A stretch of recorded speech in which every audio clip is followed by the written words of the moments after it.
အဲ့တော့ပတ်စဉ်ခုနှစ်က day 1ပေါ့နော်ဆရာတို့အခု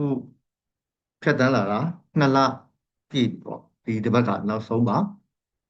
နောက်ခု2လပြည့်တဲ့ကာလတစ်လျှောက်မှာဆရာတို့ဈေးတက်တာတွေလည်းကြုံရတယ်ဈေးကျတာတွေလည်းကြုံရတယ်အခြားသော event တွေလည်းကြုံရမှာနော်ဒီတန်းကအမြဲတမ်းအမှတ်ရနေပါပါဘာကြောင့်လဲဆိုတော့ဆရာတို့အခုတမိုင်းတစ်လျှောက်ကျခဲ့တဲ့ liquidation မှာအဆိုးရွားဆုံး event ပြောရမှာနော်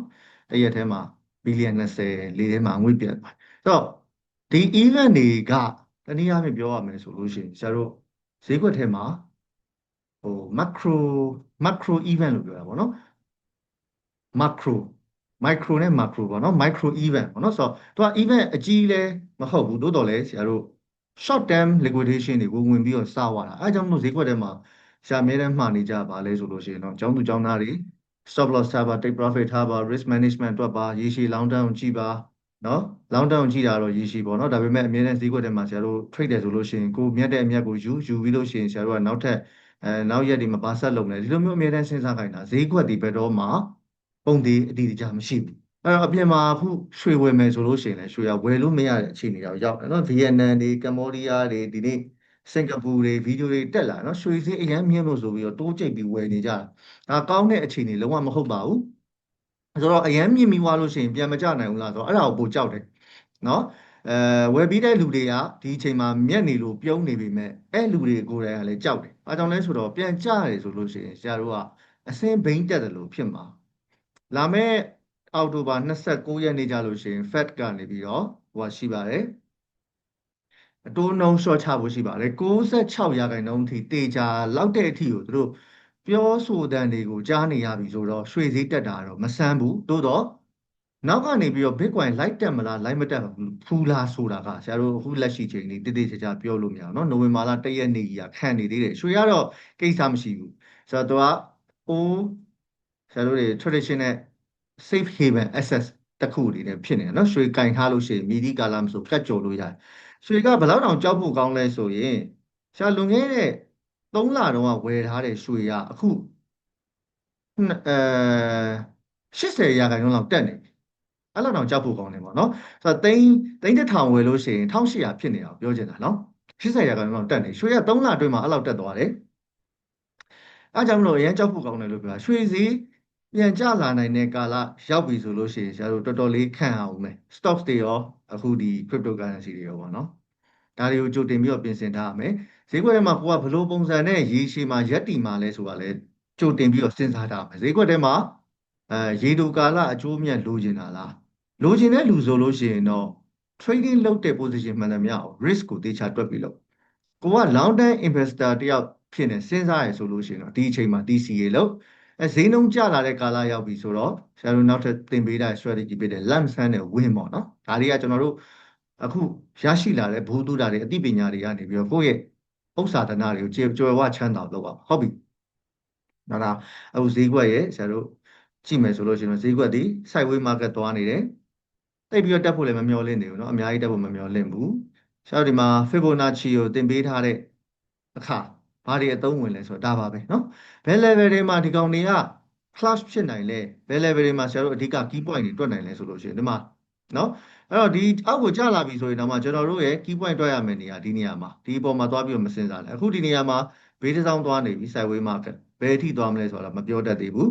တိုးတော်လည်းဒီ level ကမစိုးဘူးပေါ့နော်ဆရာမနေ့ကမှန်းထားတဲ့ဟာကဒီအထိဆရာမနေ့က BDC ကိုပုံပို့ထားတယ်နော်ကြည့်ပြလားမသိဘူး group chat ထဲမှာရှိဆရာ channel ထဲမှာနော် group chat ထဲမှာဆရာမနေ့ကမှန်းတာဒီအထိပေါ့နော်အဲ့တော့ဒီအထိစဉ်းစားသွားသေးတယ်ဒီအထိလည်းစဉ်းစားပါလို့ market ကဆရာတို့100ခိုင်နှုန်းပြောလို့မရဘူးဒါပေမဲ့ prediction လုပ်လို့ရတာပေါ့နော်ဆိုတော့ဒီနေရာကိုသူစဉ်းလာတယ်စေးပြီးတော့အခုဒီမှာပြန်တက်တယ်နော်ပြန်တက်နေပြီဆိုတော့အခုအချိန်ထိတော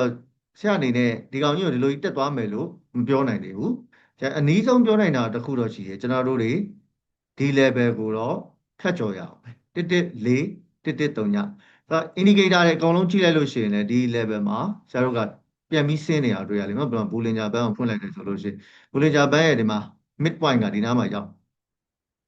အဲ့တော့တေချာတာကဘာဖြစ်လဲဒီ mid point ကိုလည်း resistance အနေနဲ့ကြော်ရအောင်မယ်အပေါ်မှာ Fibonacci ကိုလည်းဒါ resistance အနေနဲ့ကြော်ရအောင်မယ်ဒီနေရာက key resistance area ဖြစ်အားရလဲ key resistance area ဆရာတို့ရဲ့ key support area ဒီနားမှာနော် okay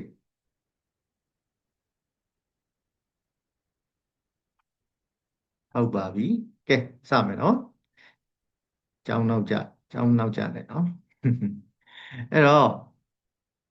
ဆရာတို့ဒီ crypto အကြောင်းပြောရဆိုလို့ရှိရင်တော်တော်လေးပြည့်စုံနေနော်ဆရာတင်တဲ့အရင်ပြောပေးထားတဲ့အကြောင်းအရာတော်တော်လေးများ crypto လောက်တော့ပဲဆိုလို့ရှိရင်ကိုကဘယ်လုပ်ငန်းကိုပါရွေးချယ်ရမလဲဆိုတာကိုပါဆရာတို့ပြောပြအခုဒီမှာသင်ပေးထားတဲ့အတိုင်းနံပါတ်1 day 1 day 2လောက်မှာကျောင်းသားတွေတိလာ P2P ကိုတွန်းတွန်းချင်းချင်းသုံးတတ်ပြီဆိုရင်ကျောင်းသားတစ်ယောက်က money changer လုပ်လို့ရတယ်နော် money changer အထင်မသေးပါနဲ့အထင်မသေးပါနဲ့ဆရာတို့ရှိမှလက်ကြီးတမရှိတယ်လက်ကြီးတွဲလုပ်နေတဲ့လူရှိတယ်ပုံမှန်လေးပြောရရင်သူ့ရဲ့ income ကတစ်နေ့ကိုသိန်း10နဲ့ချီပြီးတော့ယာနဲ့လည်းချီနိုင်တယ်ဘာလို့လဲဆိုတော့ market တစ်ခုပွင့်သွားတာပေါ့နော်အရင်တုန်းကပေါ့နော်အနည်းဆက်ဆုံးတစ်ခုပဲပြောပါဆရာနဲ့အခုတွဲလုပ်နေတဲ့လူတွေကထိုင်းမှာရှိတယ်များသောအားဖြင့်အခုမြန်မာတွေကထိုင်းအောင်ရောက်လာဆိုတော့ထိုင်းအောင်ရောက်လာငွေတွေဘယ်လိုမျိုးလွှဲကြလဲဆိုလို့ရှိရင်เนาะဒီလိုမျိုးလူတွေရှီကလွှဲတော့မှပို့ပြီးစိတ်ချတာเนาะဆိုတော့ဆရာတို့ business license တွေပါရှောက်တာ okay အဲ့တော့ဒီ money changing လောက်တာအနေပြီးတော့ရတဲ့အမြတ်ကလည်းမနေဘူးเนาะမနေဘူးတော်တော်မနေဘူးဒါနဲ့စီးပွားရှာနေကြတဲ့အကြောင်းသားတွေလည်းအများကြီးပဲအိုမန်တွေဟိုအိုမန်မှာဆိုမြန်မာတွေအများကြီးရောက်လာတယ်အိုမန်တွေမလေးရှားတွေเนาะတောင်ကိုရီးယားတွေစင်ကာပူတွေအဲအကြောင်းစီးပွားရေးလုပ်မယ်ဆိုလို့ရှိရင်စီးပွားရေးကပုံစံမျိုးစုံနဲ့စဉ်းစားလို့ရတယ်အဲ့ဒါနံပါတ်1ပေါ့เนาะဒုတိယကကြတော့ဆရာတို့အခု trading လုပ်တာတတိယကြတော့ investment လုပ်တာသရုပ်ထားကြတော့ mining လုပ်တာเนาะပြင်စမကြတော့အခုဒီမှာကျွန်တော် airdrop ကောက်တာဒီနေ့ပြောပြမယ် airdrop ကောက်တာ airdrop ကောက်တာလည်းစီးပွားရေးဖြစ်နေလုပ်လို့ရတယ်။ဘယ်သူတွေလုပ်တင်လဲဆိုရင်တော့ကနဦးစပထမဆုံးမိတ်ဆက်ပေးတာလို့ရှိရင်ဝင်ငွေsorry ဝင်ငွေရောင်ဖြစ်တယ်။ကိုယ့်ရဲ့ initial investment ကိုအများကြီးမသုံးချင်ဘူး။ trading လုပ်ရတာ immediate risk များတယ်ဆိုတာကျောင်းသားတွေလည်းအခုတော်တော်လေးနားလည်တာပါနော်။ဆရာတို့ trading လုပ်တယ်ဆိုတာအများကြီး risk ကရှိနေပြီလား။ဒီလုပ်ငန်းတွေက risk မရှိဘူးလားဆိုလို့ရှိရင်တော့မဟုတ်ဘူး။ airdrop ဒီပြောရလို့ရှိရင် initial investment အရင်နဲ့တယ်เนาะကျွန်တော် trading လုပ်တာကဒေါ်လာ100သုံးရမယ်ဆိုရင် airdrop ကဒေါ်လာ100နဲ့ maybe 1000နေ2000နေ9000နေလည်းဖြစ်သွားနိုင်တယ်ဒါပေမဲ့ဒီကောင်ကကျတော့ဘာအဓိက focus လုပ်တာလဲဆိုတော့ time အချိန်ပေါ့เนาะ trading လုပ်တာကလည်းအချိန်ပေါ်မူတည်တာပဲသို့တော့အဲ့အချိန်ကကျတော့ကိုယ့်မျက်စိရှိမှမြင်နေရတဲ့ second minute ကိုယ့်ရဲ့ control အောက်မှာရှိတယ် airdrop ဒီကိုယ့်ရဲ့ control အောက်မှာမရှိဘူးဘာကြောင့်လဲဆိုရင်တော့ဒီ airdrop ကဘယ်အချိန်ကြမယ်မှမသိလို့ပါအဓိကအဲ့ဒါပါပဲเนาะဘယ်သူတွေလုပ်တယ်လဲဆိုလို့ရှိရင်ကိုက trading ကိုနည်းနည်းပဲလုပ်နေတဲ့လူ trading ကိုလည်းတစ်ဖက်မှာနည်းနည်းပါးပါးလုပ်နေပေါ့နော် initial investment လည်းအများကြီးမတက်နိုင်တဲ့လူပြီးတော့ចောင်းသားတွေအထူးသဖြင့်ပေါ့နော်ចောင်းလေးလာနေတဲ့ဟာတစ်ဖက်တစ်လန့်နေပဲကိုက airdrop တွေလည်းလိုက်လုပ်ဆိုတော့ investment အင်မတန်နည်းတယ်$50 100 100လောက်ဆိုလို့ရှိရင်ဒါ airdrop project တွေကောင်းကောင်းလိုက်လို့ရတယ်အချိန်လဲကိုကများများပေးနိုင်လူကြီးတွေကအချိန်ပေးနိုင်မှာမဟုတ်ဘူးเนาะဒီထဲမှာလူကြီးတွေအသက်ကြီးတဲ့လူတွေဆိုလို့ရှိရင်ကို့မှာအပြင်မှာလုပ်ငန်းတွေရှိတာเนาะပေးနိုင်တော့ကောင်းတာပေါ့เนาะဒါ side job တွေပဲဘာမှကိုယ့်အတွက်ဟိုအပိုတွေဘာကုန်နေစရာမလိုလေเนาะအဲ့ဒါကြောင့်မလို့ဒီ airdrop တွေလည်း cryptocurrency မှာမဖြစ်မနေပါတဲ့ဟာတွေမှာပါတယ်เนาะ okay crypto airdrop is a marketing strategy that involves sending coins or tokens to wallet address တွေဟုတ်ပြီ marketing strategy ပါတဲ့ marketing ဆိုတာအယောင်းမြင့်တင်ခြင်းအဲ့တော့ cryptocurrency မှာကြတော့ဆိုတော့ project တွေကိုဘယ်လိုမျိုးလူတွေသိအောင်မိတ်ဆက်လဲဆိုလို့ရှိရင် airdrop တွေပေးပြီးမိတ်ဆက်တယ်။ဒါကိုသိထားအပြင်မှာဆိုလို့ရှိရင်ဗာလဲ beauty ကောင်းလျှော်ရည်တို့စိန်ပရက်ငန်းစေးတို့ဟုတ်လားအဘထားတို့ပါတို့ကျတော့ဟိုကြော်ညာတွေတင်ကြတယ်ပေါ့နော်မိကိုကွေကာတို့အဲ့တော့အဲ့ဒါတွေအကုန်လုံးကြော်ညာဖို့လူသိဖို့ဆိုလို့ရှိရင်ဘာလုပ်လဲကျောင်းငယ်ငယ်တုန်းကဆိုလို့ရှိရင်ပေါင်ချိန်ကားတို့ကြမ်းကြောင်းကားတို့လာဘူးကုန်းကားတို့အဲ့ဒါကိုကြည့်ကျင်လို့ညဖက်တွေစောင့်နေအဲ့ဒါကိုကြည့်ရတာ45မိနစ်ပဲ total ရှိမယ်ကြားထဲမှာတစ်နာရီပြတာ9မိနစ်9မိနစ်ကအဲ့ခုနကတော့ဗာလဲမှတ်မိရတော့စိန်ပရက်တို့နော် beauty ကောင်းလျှော်ရည်လာတယ်မကြည့်ကျင်လည်းကြည့်ရကရုံးကြီးထိပ်ပြောင်တဲ့လူကြီးက beauty ကောင်းလျှော်ရည်သွားပြရင်သူ့အတွက်အသုံးဝင်မလားသုံးဝင်မယ်ထင်လားသုံးဝင်ဘူးနော်နော်ကာတီးယားစိန်တိုက်ဆိုလို့ရှိရင်တော့ယောက်ျားတွေခေါင်းကုတ်တယ်ဟောမိန်းမအတွက်ကကောင်းတယ်လေယောက်ျားရင်ငါ့ကိုစိန်ဝယ်ပြီးပါယောက်ျားကြောင့်ခေါင်းကုတ်တယ်ငါလာပြန်ဒီစိန်ကြော်ညာဆိုတော့အဲ့တော့ကြော်ညာတွေရဲ့ marketing တွေရဲ့ပြောင်းလဲလာပုံကျွန်တော်နားလည်ရမယ်နော်အခုလက်ရှိဒီနေ့ကမ္ဘာမှာဒီမှာ marketing သမားတွေပါလာ marketing ဘယ်လောက်ရောက်ပြီလဲ marketing ဘယ်လောက်ရောက်ပြီလဲဒီနေ့ကမ္ဘာmarketing 5.0ရောက်ပြီเนาะအခု6.0ကိုသွားဖို့အတွက်ကြိုးစားနေတယ်ကဲဒီမှာတယောက်ပြောရဆိုရောက်4.0မဟုတ်သေးဘူး4.0ကကျန်ခဲ့ပြီ automation ခေတ်အခုဒီနေ့ခေတ်က5.0 5.0ကကျွန်တော်တို့တွေဟိုဟာတွေပါလာ AI တွေပါလာเนาะ5.0 okay အဲ့တော့ marketing 5.0မှာအခု AI blockchain တွေပါเนาะဒီ6.0မှာ blockchain ပါမှာ5.0မှာ AI အထိပဲသွားတယ် okay အဲ့တော့ blockchain တုံးတဲ့အခါမှာဘာဖြစ်လဲဆိုတော့ကျွန်တော်တို့ transparency ရှိတယ်နံပါတ်1ဟုတ်တယ်နော် transparency ရှိတယ် decentralized ဖြစ်တယ် scalable ဖြစ်တယ်ဒါတွေက blockchain ရဲ့အားသာချက်တွေအဲ့ပေါ်မှာယူပြီးတော့ blockchain project တွေကစပြီးတော့ marketing လုပ်တယ်ဘာလုပ်လဲဆိုလို့ရှိရင်တော့ airdrop နဲ့ပေးတာလေဆိုတော့ airdrop ပေးတယ်လို့ကျွန်တော်တို့ပြောလိုက်တယ်ဆိုလို့ရှိရင်လူအများစုကငွေရမယ်လို့တော့အနည်းဆုံးတော့ခံမှန်းလာမိကြပြီပေါ့နော်ဒါလည်းတော်တော်များများသိကြပါ airdrop ဟုတ်တယ်မလိုချင်တဲ့လူမပေးဘူးလိုချင်တဲ့လူပဲယူအဲ့ဆိုပြီးပြီပြက်ပြီခုနကလိုမျိုးဟိုထိတ်ပြောင်နေတဲ့ကတုံးကြီးနဲ့လူကြီးက beauty ကောင်းချော်ကြီးမကြည့်ချင်လဲကြည့်ကြည့်ချင်လဲကြည့်လောက်ရမှာလို့ဟောဒီမှာ airdrop ကတူတူပဲကျွန်တော်တို့ဒီ project တွေဒီ crypto project တွေ blockchain တွေကဘာကြောင့်မလို့တခြားလူတွေရှိကိုမပြန့်သွားတာလဲမသိတာလဲမရောက်တာလဲဆိုလို့ရှိရင်ခုနကပြောလို့လိုချင်တဲ့လူသိချင်တဲ့လူနာခံချင်တဲ့လူပဲတရားလာလို့ view အဲ့ဒါပဲပေါ့နော်ဆိုတော့သူ့ community သူ့အတိုင်းဝိုင်းနဲ့သူ့ဘာသူခွဲထွက်သွားပို့ပြီးတော့ target customer ကိုရောက်တယ် target customer ကိုရောက်တယ်အစကြည့်ကြည့်ရအောင် small amount of the new virtual currency are sent to the wallet and active member of the blockchain community for free or in return for a small service တွေဘာတွေလုပ်ပေးရလဲ Twitter မှာ tweet လုပ်တာတို့နော်သူများတင်ထားတဲ့ post ကို repost ပြန်လုပ်တာတို့ share လုပ်တာတို့ဒီ post အကြောင်းကိုဘာလဲ YouTube မှာ subscribe လုပ်တာနော် Facebook မှာ like လုပ်တာအဲ့လိုမျိုးလုပ်တယ်ဆိုလို့ရှိရင်ကျွန်တော်တို့ကသူတို့ project ကနေပြီးတော့မိတ်ဆက်လာတဲ့ရှား project နာမည်က NWN ပေါ့ NWN airdrop ရအဲ့တော့အရင်တုန်းကတော့ airdrop တန်ဖိုးရှိမှာပေါ့ project ကလည်းဘာမှတန်ဖိုးမှမရှိတာသို့တော့ဟိုဘယ်နေရာဘယ်ဒေသမဆိုလူတွေက support လိုတာ support များလာလို့ရှိရင်ခေါင်းဆောင်အောင်မြင်လာတာနော်ကျွန်တော်တို့ဘယ်ပါတီကိုပဲ support လုပ်လို့သူ့ထောက်ခံတဲ့လူရှိလို့ရှိရင်မဲပေးပါမဲပေးရင်သူအောင်မြင်ဆိုတော့ဒီလိုပုံစံမျိုးတော့သူယူထားတယ်အဲ့တော့ဒီနေရာမှာတော့မဲပေးကြမလို့ဘူးကိုယ့်ရဲ့ YouTube ကို subscribe လုပ်ခိုင်းတာသူ့ blockchain ကို adopt လုပ်ခိုင်းတာကိုယ့်ရဲ့ wallet ထဲမှာထည့်ခိုင်းတာအဲ့လိုပုံစံလုပ်ခိုင်းတယ်ပြန်ပြီးတော့ပေးမယ်ဘာပေးမှလဲဆိုတော့ airdrop ပေးမယ်ငါတို့ project ကနေပြီးတော့ tokenomics token တန်း100 100 million နောက်မှာ36လုံးပဲရှိတယ်တော်တော်လေးနည်းတယ်လို့ပြောမသိဘူးနောက်ပိုင်း crypto project တွေအနေနဲ့ဆိုလို့ရှိရင်တန်း100လောက်ပဲကတော့ပေးမယ် okay အဲဆိုလို့ရှိရင်ကျွန်တော်တို့ကလုတ်တယ်ကိုင်တယ်နောက်တစ်လလောက်နေတော့3လလောက်နေတော့ airdrop လဲချလဲကြအောင်သူ့ရဲ့ token ကဘိုင်းတဲ့အချိန်မှာ list လုတ်တဲ့အချိန်မှာ token ဈေးနှုန်းက$1ပေါက်တယ်ကျွန်တော်တို့က coin 900ရလာတယ်ဆိုလို့ရှိရင်ဘယ်လောက်ရပြန်ပြီးတော့$900အလကားရအောင်နော်$900အလကားရဆိုတော့အဲ့လိုမျိုးပုံစံလုပ်သွားပါနော်ကိုကလည်းအလကားရတော့ပျော်တာပေါ့ပျော်တော့အဲ့လိုမျိုး crypto airdrop တွေကိုလုပ်ရင်းနဲ့နောက်ပိုင်းကျတော့အဲ့ဒီစီးပွားဖြစ်ကြည့်လို့ဖြစ်သွား The ultimate goal of a crypto airdrop is to promote awareness and circulation of a new token နော်ကွာနော် promote awareness ဆိုတာ project ကိုလူသိရှင်ကြားဖြစ်အောင်ကြီးညာရတဲ့ token တွေဈေးကွက်ထဲမှာပို့ပြီးတော့အသုံးပြုသူများလာအောင်လဲပတ်လာအောင်လုပ်တာအဲ့တော့ is a marketing method employed by startups in the cryptocurrency space တခြားလူတွေမလုပ်ဘူးနော် specifically ပြောထားတယ်ဘာတွေလဲဆိုလို့ရှိရင် startup တွေပဲအဲ့တော့ကျွန်တော်က BNB ပိုင်ရှင်ကျွန်တော်က Ethereum founder airdrop ပေးမလားဆိုလို့ရှိရင်မမျှော်လင့်ခေါင်းကြီးပါတယ်မျှော်လင့်မပေးတော့ဘူးသူတို့ဟုတ် BNB ကိုစပြီးတော့ရောင်းတော့0.3နဲ့ရောင်းရတယ်0.3နဲ့ရောင်းတယ်နော် Ethereum က0.3နဲ့5လောက်ကြာမှရှိဒါပေမဲ့အခုမပေးတော့ဘူးညီတော့တော်တော်ပေါ်ခဲ့ပါအခု airdrop ပေးပြီဆိုလို့ရှိရင် project အသစ်တွေပဲပေးမှာ it involves delivering tokens to the wallet of a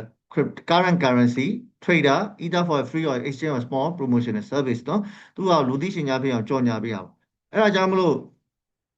airdrop တွေဆိုလို့ရှိရင်လူတော်များများက community ရှိတယ် airdrop လုပ်တဲ့လူတီးတန့်တွေရှိတယ် Facebook တွေမှာရှားကြည့်ပါဟိုအတိုင်းဝိုင်းတွေရှိတယ် Telegram group တွေရှိတယ်အဲ့လိုမျိုးသူတို့တွေက referral ပေါ့နော်တယောက်နဲ့တယောက်ပြန်ပြီးတော့ lesson ကန်နှုတ်ဤဆောင်မှခြင်းနဲ့ပေါ့နော်ဒီ project အကြောင်းပြောပြတာအဲ့ဒါဆိုလို့ရှိရင်ဟိုလူက referral တိုးတယ်ဆိုလို့ရှိရင်သူကပို့ပြီးတော့ airdrop ပို့ပြအဲ့လိုပုံစံမျိုးရှိမှာပေါ့နော် airdrop is meant to spread awareness and increase ownership of the currency startup နော်ခုမှစတင်တဲ့ company တွေအတွက် airdrop ကိုလုပ်တယ်ဆိုလို့ရှိရင်သူရဲ့အောင်မြင်မှုကြော်ကြားမှုကိုပို့ပြီးတော့ပြောပြနိုင်မယ် why some are legitimate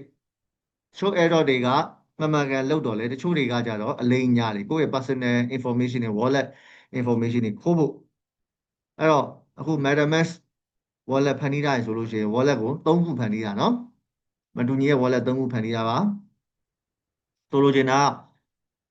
တက်ခုတည်းဖန်တီးထားပြီးတော့ Air Wallet နဲ့ကိုယ် AirDrop လဲကောက်တယ်ကိုယ့်ရဲ့ပတ်စံတွေလည်းအဲ့ဒီမှာသွားသိမ်းနေဆိုလို့ရှိရင်ခိုးခံရပါလိမ့်မယ်ဆရာလည်းခိုးခံရပါပြီခိုးခံလိုက်ရပါပြီထိပေါက်သွားပါတယ်ဆိုတော့ပြီးခဲ့တဲ့အတန်းကမှဆရာသိတာပါအရင်တော့မခိုးခံရပါဘူးအဲ့ဘလို့ခိုးခံရလဲဆိုလို့ရှိရင်ဆရာ information တော့ပေါက်ကြားတာတော့မဟုတ်ဘူးအာဆရာခိုးခံရတာဘလို့ခံလိုက်ရလဲဆိုလို့ရှိရင်တော့ဗောနော်ဆရာယူဆမိတာကတော့ကိုယ့်ရဲ့ wallet address ကိုတွေးသမျှ website တွေအကုန်လုံးရှောက်ဝင်ဘာကြောင့်လဲဆိုတော့wallet ကလည်းဒီအစတည်းကအဲ့လိုမျိုးတွေးကြရ website တွေရှောက်ဝင်ဖို့ပေါ့နော်ဟုတ်တော်ရှိမဟုတ်တော်ရှိစမ်းပြီးတော့ဝင်ဖို့ပောက်ခရလုပ်ဖို့အတွက်နော် test လုပ်ဖို့အတွက်တမင်တကာဖွင့်ထားတာဆိုတော့ပါတော့မပါပါဘူးအများကြီးမပါပါဘူးဟိုလောက်ပဲပါသွားတယ်$10လောက်ပဲပါသွားအဲ့ထဲမှာလည်းစားတဲ့ပတ်စံမရှိဘူးဒါပေမဲ့တိလိုက်ရတဲ့အချိန်မှာဆရာအဲ့ wallet ကိုစာတင်တဲ့အချိန်မှာသုံးတာဟုတ်နော်စာတင်တဲ့အချိန်မှာသုံးတော့တင်တန်းတစ်တန်းကိုဆရာစာတင်ပြီဆိုရင် wallet တင်တဲ့အချိန်ကတစ်လကြာလीဆရာတို့တင်တန်းစာပြီးတော့တစ်လလောက်နေအချိန်မှာတင်တော့ MetaMask wallet ကိုပြီးခဲ့တဲ့အတန်းတုန်းကထင်တယ်ဆရာစာတင်ဖို့ဆိုပြီးတော့ဖွင့်လိုက်တဲ့အချိန်မှာပတ်စံတစ်ပြားမှမရှိအရင်တော့ကမမှတ်မိဘူးမမှတ်မိအမှုမဲ့အမှတ်ပဲเนาะဘာကြောင့်လဲဆိုတော့ wallet ကတကယ် actual သုံးနေတာမဟုတ်တဲ့အတွက်ကြောင့်အဲ့ထဲမှာဒေါ်လာကျန်ခဲ့ဒါပေမဲ့ဒီတစ်ခေါက်တော့တေချာမှတ်မိတယ်ဘာလို့လဲဆိုတော့အဲ့တုန်းကဆရာဆိုင်းနေ$10လားမျိုးထည့်ထားလိုက်တာဆိုတော့ခေါင်းထဲမှာမမှတ်ရရှိတော့ပြန်ဖွင့်လိုက်တဲ့အချိန်မှာ$10မရှိတော့ဘာဖြစ်တာလဲပေါ့နော်ငါပဲအမှတ်မှားတာလားပေါ့နော်ဆိုတော့အဲ့အချိန်မှာဘိုင်းနဲ့အိတ်ချင်းကနေပြီးတော့နောက်ထပ်$5လွှဲလိုက်တာဟိုဘက် MetaMask တွေကိုရောက်လဲရောက်ရောအဲ့ပတ်စံ$5က wallet ထဲအဝင်ပြပြီးရတယ်ချက်ချင်း automatic တန်းပြီးတော့ထွက်သွားအဲ့တော့ဆရာသိလိုက်ရပြီဘာဖြစ်လဲဆိုတော့ဆရာရဲ့ information ကိုခိုးယူခြင်းခံလိုက်ရတယ်ပြီးတော့ wallet က bot နဲ့တခါတည်း hack လုပ်ပြီးတော့ programming hack လုပ်ထားတာပေါ့နော်ဆရာရဲ့ wallet တွေကိုပတ်စံတွေဝင်သမျှအကုန်လုံးနောက်ထပ် wallet ကိုလွှဲသွားမယ်ဆိုအဲ့ဒါကိုပြန်စစ်လို့ရတယ်အဲ့ဒါကိုပြန်စစ်လို့ရတယ်ပြီးတော့ဟိုဟာလည်းလုပ်လို့ရတယ်တခိုးလည်းလိုက်လို့ရတယ်တခိုးလိုက်လို့ရတယ်အခုနောက်ပိုင်းပို့ပြီးတော့ဒီပညာပို့မြင့်လာပြီပေါ့နော် exchange တွေရှိတာကောင်းလဲကောင်းတယ်မကောင်းလဲမကောင်းဒီလိုစဉ်းစားကြရအောင်ဆရာ cryptocurrency ကမိမိရဲ့တာဝန်ဖြစ်တယ် wallet ကိုမိမိဘာသာမိမိထိန်းသိမ်းရမယ်ပတ်စံပါသွားလို့ရှိရင်သူများကိုဘာလုပ်လို့မရအောင်ဆိုတော့လေအဲ wallet ကဆရာတို့ခိုးယူခံရတာပေါ့နော်အဲ့လိုမျိုးလိန်ညာခံရတာဆိုလို့ရှိရင် wallet transaction တွေကိုလိုက်မှတ်ပြီးတော့ exchange တွေကိုဆရာတို့ကတိုင်စာပို့လို့ရတယ်exchange တွေဘက်ကဘာလုပ်ပေးမလဲဆိုတော့ကိုယ့်ရဲ့တိုင်စာတွေပန်ကြားစာတွေကတကယ်အမှန်ကန်ဖြစ်တယ်သူတို့ဘက်ကလည်းအတည်ပြုပေးနိုင်တယ်ဆိုလို့ရှိရင်ခိုးခံရတဲ့ crypto တွေက blockchain နဲ့လွှဲထားတာဖြစ်တဲ့အတွက်ကြောင့်သူတို့မှာဟိုဟာရှိတယ်ပေါ့ unique ID တွေရှိတယ်ပေါ့နော် transaction ID တွေရှိတယ်ကိုယ့်ရဲ့ ID ကို exchange တွေပေါ်မတင်လို့ရှိရင်ဘာမှမဖြစ်ဘူးခုနကတခိုးလိုက်တနေ့နေ့တစ်ချိန်ချိန်ညရင်ဆရာရဲ့ခိုးခံရတဲ့ပတ်စံကိုယူပြီးတော့သူ exchange မှာပြန်ပြီးတော့ငွေဖော်မှာပဲအဲ့အချိန်ညရင် exchange ကလှမ်းပြီး freeze လုပ်ဆိုတော့ဂျားထဲမှာတော့ wallet အချင်းချင်း Web3 wallet to wallet တယောက်နဲ့တယောက်လွှဲလိုက်တယ်ကိစ္စတော့မရှိဘူးเนาะဒါပေမဲ့အဲ့ပတ်စံကြီးက exchange ပေါ်သွားပြီးတင်လဲရောငါခိုးရပါပစ္စည်းပေါ့เนาะဘာနဲ့တူလဲဆိုတော့အဲ့ဒါ Rolex တို့ဆရာတို့ Patek Philippe တို့ကဘာကျော် luxury နာရီတွေလေအဲ့ကောင်တွေနဲ့တူတယ်เนาะ Rolex နာရီဝယ်တယ်ဆိုလို့ရှိရင်ဆရာတို့ second market မှာသွားဝယ်ရင်တတိထားမှာတစ်ခုရှိတယ်အဲ့ဒါဘာလဲဆိုတော့နာရီရဲ့ဟိုဟာတွေ box တွေမပါဘူးနာရီရဲ့ certificate တွေမပါဘူးဆိုလို့ရှိရင်ကျွန်တော်တို့ဈေးကွက်မှာခုနကဒေါ်လာ9000တိုင်2000ဝဲလောက်နဲ့ maybe ရချင်ရလာဒါပေမဲ့အဲ့နာရီကိုကဆိုင်မှာသွားပြီးတော့ပြန်ရောင်းမယ်တို့ပြန်လုပ်မယ်တို့ဘာလို့လုပ်လို့ရှိရင်ဆိုင်ကကိုယ်ကိုပြန်ပြီးတော့ freeze လုပ်လာဘာလို့လဲဆိုတော့မင်းခိုးရပါ wallet ကြီးဝယ်လာတယ်ဆိုတော့ unique ID ရှိတယ်ဆိုတော့အဲ့ပုံစံကိုတို့အခု exchange တွေကစပြီးလုပ်တယ်နော်ဆိုတော့အပြင်မှာလာရောင်းရင်တော့ကိစ္စမရှိဘူးအဲ့တော့ကျောင်းသူကျောင်းသားတွေဘုသူတအနေနဲ့နားထောင်အောင်မှာဘာဖြစ်လဲဆိုတော့ကျွန်တော်တို့ကျမတို့အပြင်မှာအခုအယောင်းဝယ်လုပ်လို့ဘိုင်းနဲ့ exchange တွေကနေထွက်တာမဟုတ်ဘဲနဲ့ကိုကအဲ wallet to wallet ပေါ့နော်ဒီမှာ Sophia ကနေပြီးတော့တီဟာကိုလွှဲလိုက်တယ်အမေရိကန်ဒေါ်လာတစ်သိန်းလွှဲတဲ့အချိန်မှာ MetaMask to Trust Wallet လွှဲလိုက်တော့ကိစ္စမရှိဘူးဒါပေမဲ့ဆိုဖီယာကသူကလူလိမ်ပေါ့နော်ဆရာခဏနာမည်သုံးမယ်နော်ဆိုတော့ကိုကခုနပြောလို့ black market ကရလာတဲ့ပတ်စံကိုကိုတီဟာကိုပေးလိုက်တယ်ဆိုလို့ရှိရင် तू ကတော့ရိုးအခုလောလောဆယ်ဘာမှမဖြစ်ဘူး exchange ပေါ်လဲတော့သူခိုးရပါပစ္စည်းလုပ်ရင်သူ့ရဲ့ဒေါ်လာတစ်သိန်းရင်တခါတည်း free flow လဲခံရမှာနော်ဆိုဖီယာကတော့ AACC ဖြစ်သွားဒါအောင်နားလဲရမယ်ဆရာပြောချင်တာသဘောပေါက်အဲ့တော့ wallet တွေကိုအခုတုံးတယ်ဆိုလို့ရှိရင်အခု airdrop ကလည်းအဲ့လိုပဲနော်ဆရာတော့ airdrop ကောက်ပြီဆို website ပေါင်းစုံဝင်ရမှာဆိုတော့ကိုက wallet ကို3ခုလောက်ထားတာတခုကလုံးဝပောက်ကရဝင်ပြီးကောက်ဖို့အလဲရကြတော့ buffer ကြားခံဖို့နောက်ဆုံး wallet ကကြတော့ဆရာတို့ရဲ့တကယ် main ရလာတဲ့ပတ်စံတွေကိုအဲ့ထဲမှာသိမ့်ဖို့နားလည်ပြီနော်အဲ့ဒါဗဟုသုတ နော် send မှာ legitimate နော်တချို့airdrop တွေက legitimate ဖြစ်တယ်တချို့ကောင်တွေကကြတော့အဲ့လိုပတ်စံခိုးဖို့အတွက်ပဲတီးတဲ့ဖန်တီးကြတာပေါ့နော်ဟာမင်းဟိုကထီပေါက်တယ်ဆရာရဲ့ Telegram account တွေဆိုလဲတွေ့မှာပေါ့နော်တော်တော်ကြီးရတယ်အဲ့တကူကလေတကူက community ထဲမှာလည်းရှိပြီးတော့တစ်ယောက်လားနှစ်ယောက်လားမျိုးခိုးခံပြီးသွားပြီဆိုတော့ तू တစ်နှစ်စာတောင်ဖူလုံသွားပြီဘာလို့လဲဆိုတော့ Telegram မှာဆရာတို့ icon ဝယ်လို့ရတယ်လေ blue mat လေးဝယ်လို့ရတယ် blue mat ကတစ်နှစ်လုံးမှာဘယ်လောက်လဲတစ်သိန်းခွဲလားနှစ်သိန်းလားပဲပေးရတယ်သူဟိုတနေ့က community မှာခိုးခံရလို့အဲ့ကောင်တွေကလာပြကျွန်တော်ဒေါ်လာ300ပါသွားပြီဆိုတော့တော်တော်လေးဒီကောင်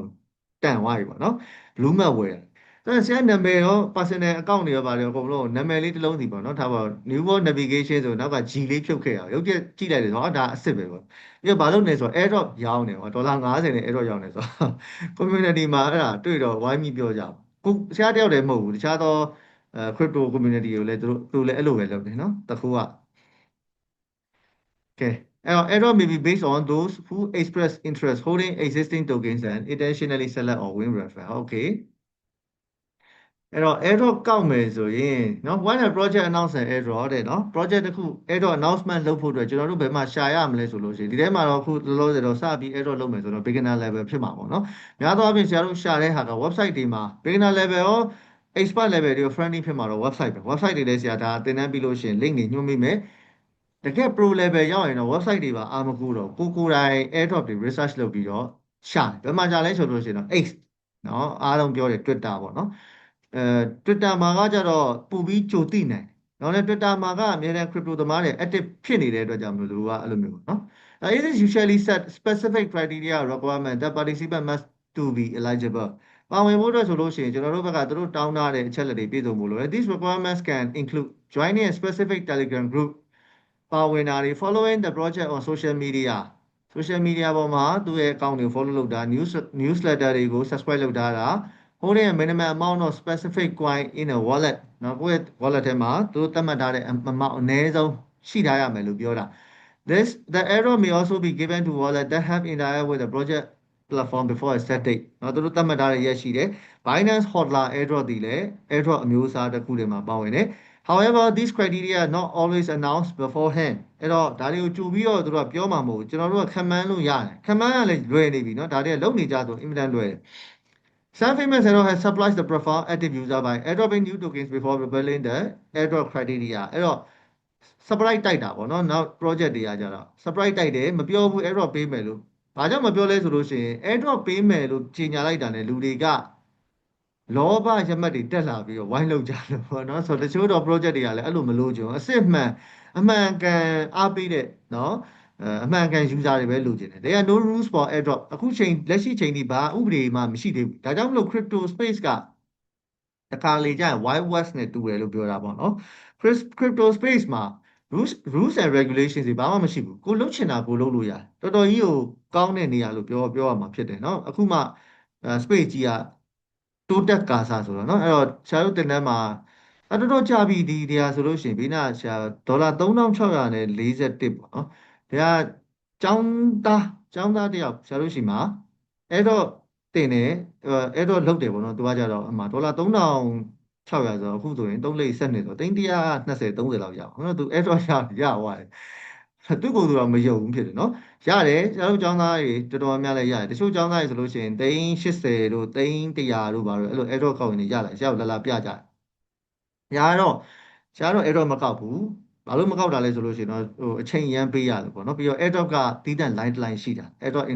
influencer ရှိတယ်နောက်ကျောင်းသားတယောက်ဆိုလို့ရှိရင်သူက Phantom Wallet သုံးတာ Phantom Wallet ကကြတော့ MetaMask ဆို Trust Wallet တို့နဲ့အပြိုင်ပဲเนาะ Web3 Wallet ပဲ airdrop ပေးမယ်လို့ကြိုပြီးမကြေညာဘူးဘာလို့အကွက်လွတ်သွားလဲဆိုတော့ Phantom Wallet မှာလွှဲတဲ့ transaction ပေါင်းမှာအခုဆရာတင်ပေးတာ MetaMask Trust Wallet ပေါ့နော်ဆိုတော့ MetaMask မှာကိုကတွင်းလိုက်ထုတ်လိုက်အဲ့လိုမျိုးအချိန်အရေးအတွက်တွေသူတို့ကတိတ်တိတ်လေးတိုင်းတာတိုင်းပြီးတော့ airdrop ပေးမယ်ဆိုပြီးတော့ကြေညာပြီးတဲ့အချိန်မှာ user တွေရဲ့ wallet ထဲမှာပတ်စံတွေရောက်ဥပမာဆရာရဲ့အကြောင်းသားတယောက်ဆိုသူကဟာဆရာပတ်စံတွေကျွန်တော်ရောက်နေရပေါ့နော်ဒေါ်လာ800ရောက်နေတယ်ဆိုတော့ဘာဖြစ်လို့လဲဆိုရင်ခုနကတော့အဲ transition ပေါ်မူတည်ပြီးတော့သူဘယ်နှကြောင်းဝင်တာလဲထွက်တာလဲပေါ်မှာမူတည်ပြီးပေးရဆိုတော့အခု MetaMask ကတော့ airdrop လာတော့မယ်ဒါပေမဲ့မပေးသေးဘူးပေါ့နော် MetaMask coin လာလိုက်အဲ့လိုမပေးလိုက်ပြီနော်အဲ့ airdrop တွေကိုအမျိုးအစားကြည့်မယ်ဆိုလို့ရှိရင်နံပါတ်1ကတော့ standard airdrop In a standard crypto airdrop, participants interest in receiving an airdrop simply express their interest in order to receive the airdrop. အခုရဲ့စိတ်ဝင်စားမှုကိုဖော်ပြတာနဲ့ airdrop ရမယ် standard airdrop လို့ခေါ်ပါတယ်ဒီအမျိုးအစားအင်မတန်လွယ်တယ်ကျွန်တော်စိတ်ဝင်စားတော့ပါတယ်ဆိုပြီးတော့ပြောပြလိုက်တာနဲ့ airdrop ပေးမယ်ဆိုဘယ်လိုပြောပြရမလဲဆိုဗဇက်နဲ့တော့အော်ပြောလို့မရဘူးကျွန်တော်တို့ကသူတို့တောင်းတဲ့အချက်လက်တစ်ခုခုပေါ့နော် valid wallet address တဲ့ဒါကြောင့်မလို့ဆရာခုနက wallet 3ခုလောက်ထားလို့ပြနော်အဲ့တော့ကျွန်တော် airdrop ကောက်မယ်ဆိုလို့ရှိရင်တို့ wallet address တောင်းတယ်အဲ့ဒါက public address ဖြစ်တယ်ပြောပြလို့ရပါတယ် wallet address ဘယ်မှာရှိလဲကိုယ့်ရဲ့ wallet တွေကိုလွှဲမယ်ဆိုလို့ရှိရင်ကိုလွှဲမယ်ဆိုရင် blockchain ပေါ့နော်အဲ့ဒါ wallet address လို့ခေါ်တာပေါ့နော်အဲ့တော့ MetaMask မှာဆိုလို့ရှိရင်ဆရာတို့က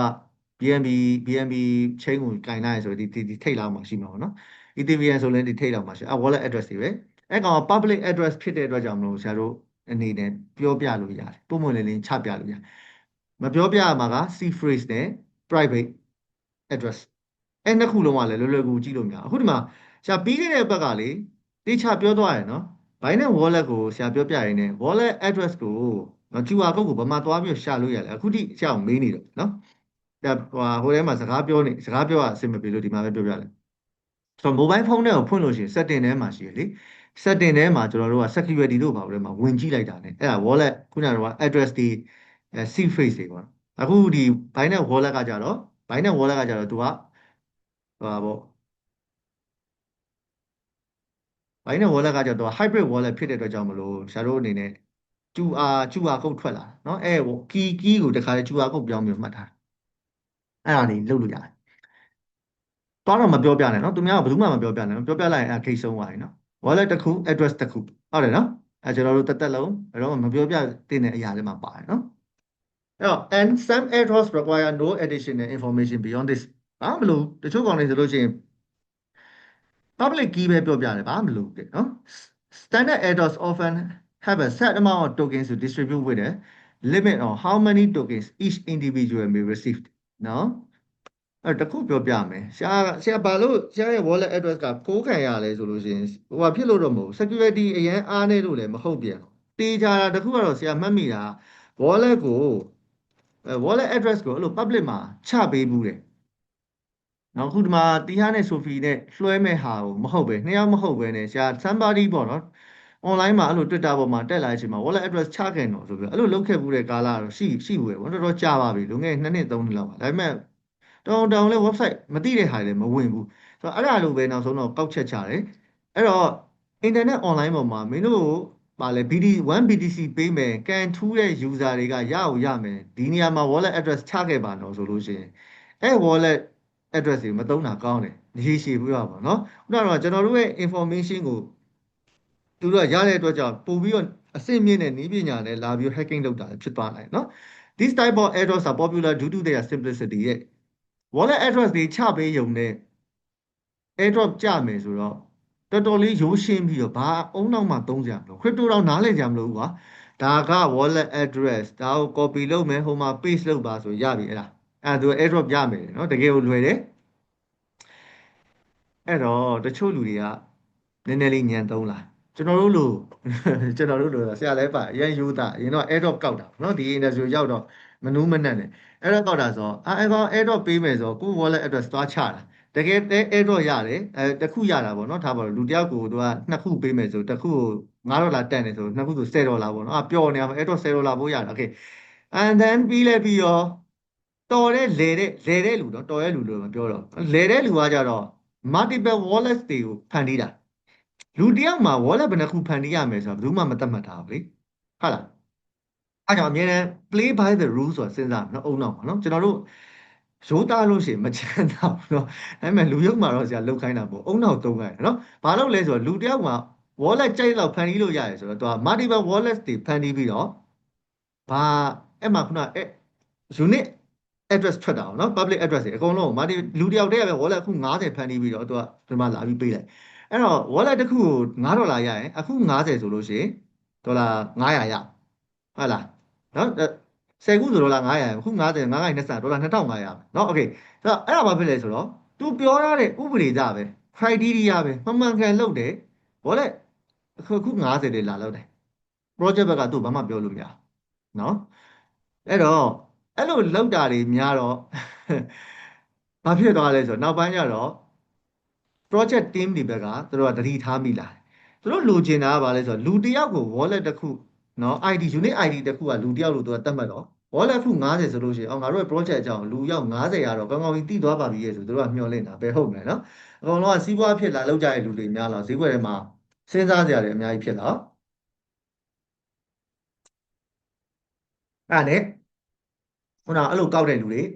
ဈေးကွက်ထဲမှာအများကြီးရှိတယ်เนาะပြီးခဲ့တဲ့နှစ်တုန်းကဆိုရင်မနှစ်ကရှာထင်တာတော့March April May လောက်ပေါ့အဲ့နားလောက်မှာ Telegram tap game တွေအရင်ခေတ်စားသွားသေးတယ် Hamster Combat တို့မမှတ်မိတော့ဘူး Dogs တို့ Not တို့ဒီထဲမှာလုံဖူးရလူတွေရှိလားနော်အဲ့အမေရိကအဲ့အချိန်တုန်းကဆိုရင်ဘယ်တော့တောင်မှတချို့လူတွေပေါ့နော်တော်တော်လေးပတ်ဆိုင်ရသွားတယ်ရှာမြန်မာနိုင်ငံလူတောင်မှဒေါ်လာ2000လောက်ရတယ်ဒေါ်လာ2000ရနော်အတီပြောတာ Telegram အကောင့်အခု20ကျော်ရှိတယ် Telegram Airdrop ချပေးတာ Telegram အကောင့်အခု20ကျော်ဖန်တီးထားပြီးတော့ကောက်ဒေါ်လာ2000ကျော်ရတယ်အဲ့2လ3လလောက်ပဲကြာတယ်ဆိုတော့ Airdrop ကအဲ့လိုတော့ရှိတယ်နော်နားနော် Bounty Airdrop ဆိုတော့ရှေ့အကောင့်တွေရှေ့အကောင့်တွေကဟိုဖြစ်တာများလာတယ်နောက်တော့ Bounty Airdrop တွေဖြစ်လာ Bounty Airdrop Orca တဲ့ one user perform certain tasks တဲ့ address တွေလာချပေးုံနဲ့မပေးတော့ဘူး tax တွေခိုင်းပြီးစပြီးတော့သူတို့ကအဲ tax ကခက်ခဲလားဆိုလည်းမခက်ခဲပါဘူးเนาะ social media ပေါ်မှာတငင်ချင်းတယောက် tag လုပ်ပြီး share ပါပြီးတော့ကိုယ့်ရဲ့ social media ပေါ်မှာ post ကို public post တင်ပါတော့သူတို့ရဲ့ YouTube page ကို subscribe လုပ်ပါ complete retweeting and recent tweet about the project အဲ့ဒီလောက်ခိုင်း There may also be referral bonus or final fee. Individual who recruit other user refer ရှာခိုင်းတာတော့ project newsletter တင်ခိုင်းတာတော့ဒီနှစ်ပိုင်းမှာဆိုဒီနှစ်ပိုင်းမှာပြီးသွားတာဒီနှစ်ပိုင်းမှာလားမနှစ် August September လောက်ဒီ Hamster Combat ကြအဲ့လိုပဲ refer ရှာခိုင်းတယ်ဘာတွေလုပ်ခိုင်းတယ်နော် YouTube subscribe လုပ်ခိုင်းတယ်ဒီနှစ်မှာပေးတာပိုင်နဲ့ပေါ့ပိုင်ရလဲအဲ့လိုပဲ9နှစ်တိတိပိုင်ရဂျင်းထဲသွားအခုခွက်သေးဖြစ်နေနော် ဒါပေမဲ့9နှစ်ဆိုရင်တော့9နှစ်လောက်ခဲ့တဲ့လူတွေရောရပါတယ်Aerob ကလည်းအဲ့လိုပါပဲเนาะအဲ့တော့ newsletter on join a company channel Discord channel ဒါတွေလောက်ခိုင်းနေအမှတ်ပေးစည်းမျဉ်းနဲ့တွက်လာတယ် YouTube မှာ subscribe လုပ်ရင်အမှတ်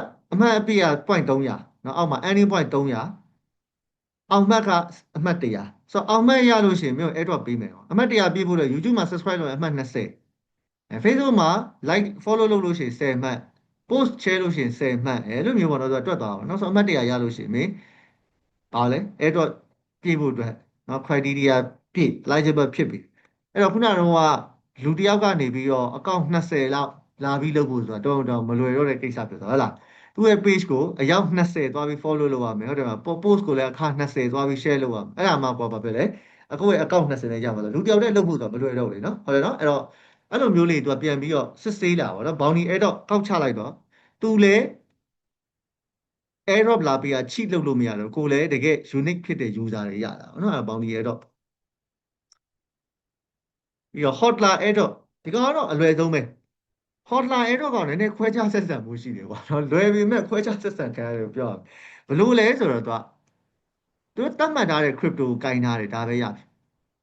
ချွတ်ထွေးတွေဘာမှမပါတော့ခုနကတော့ဘာ tax တွေလောက်ပါညာ tax တွေလောက်ဘာမှမပြောတော့တော့ပြီ BNB ဆိုရင် hotline airdrop ခဏလုပ်တယ်ဘာနဲ့ပေးလဲ BNB ကိုအခြေခံပြီးပေးတာဟုတ်တယ်မလားနော် BNB ကင်ထားလူပဲပေးမယ် exchange ပေါ်မှာရှိသမျှ coin တွေ BNB မှမဟုတ်ပဲအခြားသော coin ပေါင်းများစွာကျဘာမှမပေးဘူးလာမပြောနဲ့မင်းတို့တွေ airdrop လိုချင် BNB ပဲကင်ပေးပြီဟောကရှုပ်ထွေးလည်းမင်းတို့ကမခိုင်းဘူးအဲ့တော့ဘာဖြစ်လဲ airdrop လိုချင်တဲ့လူတွေက BNB ကင်ရတယ်အဲ့လိုပဲသူတို့မှာတခြားသော airdrop project တွေလည်းရှိတယ်အနေဆုံးဘာကင်တို့ညာကင်တို့ပေါ့နော်အဲ့တော့အဲ့လိုမျိုးပေါ့နော်ကိုမှရှိတဲ့ဝယ်ထားတဲ့အရာနဲ့နောက်သူတို့ရဲ့ hotline error နဲ့တိုက်ညီနေတယ်ပေါ့နော်တချို့ဆိုလို့ရှိရင် atom ကင်ခိုင်းတာတို့ polkadot ကင်ခိုင်းတာတို့နော် ETVN တော်နေပါ error တွေပါမပေးတော့နော်အဲ့လိုဆိုတော့ ETVN တော့ရမှာမဟုတ်ဘူးပေါ့နော် ETVN ကင်ခိုင်းနေဆိုရင်တော့ ETVN ရမှာမဟုတ်ဒါပေမဲ့တခြားသော project အသစ်ကနေပြီးတော့လာပြီး error ရမှာနော် hotline airdrop ပေါ့နော် ဒီတော့ပို့ပြီးတော့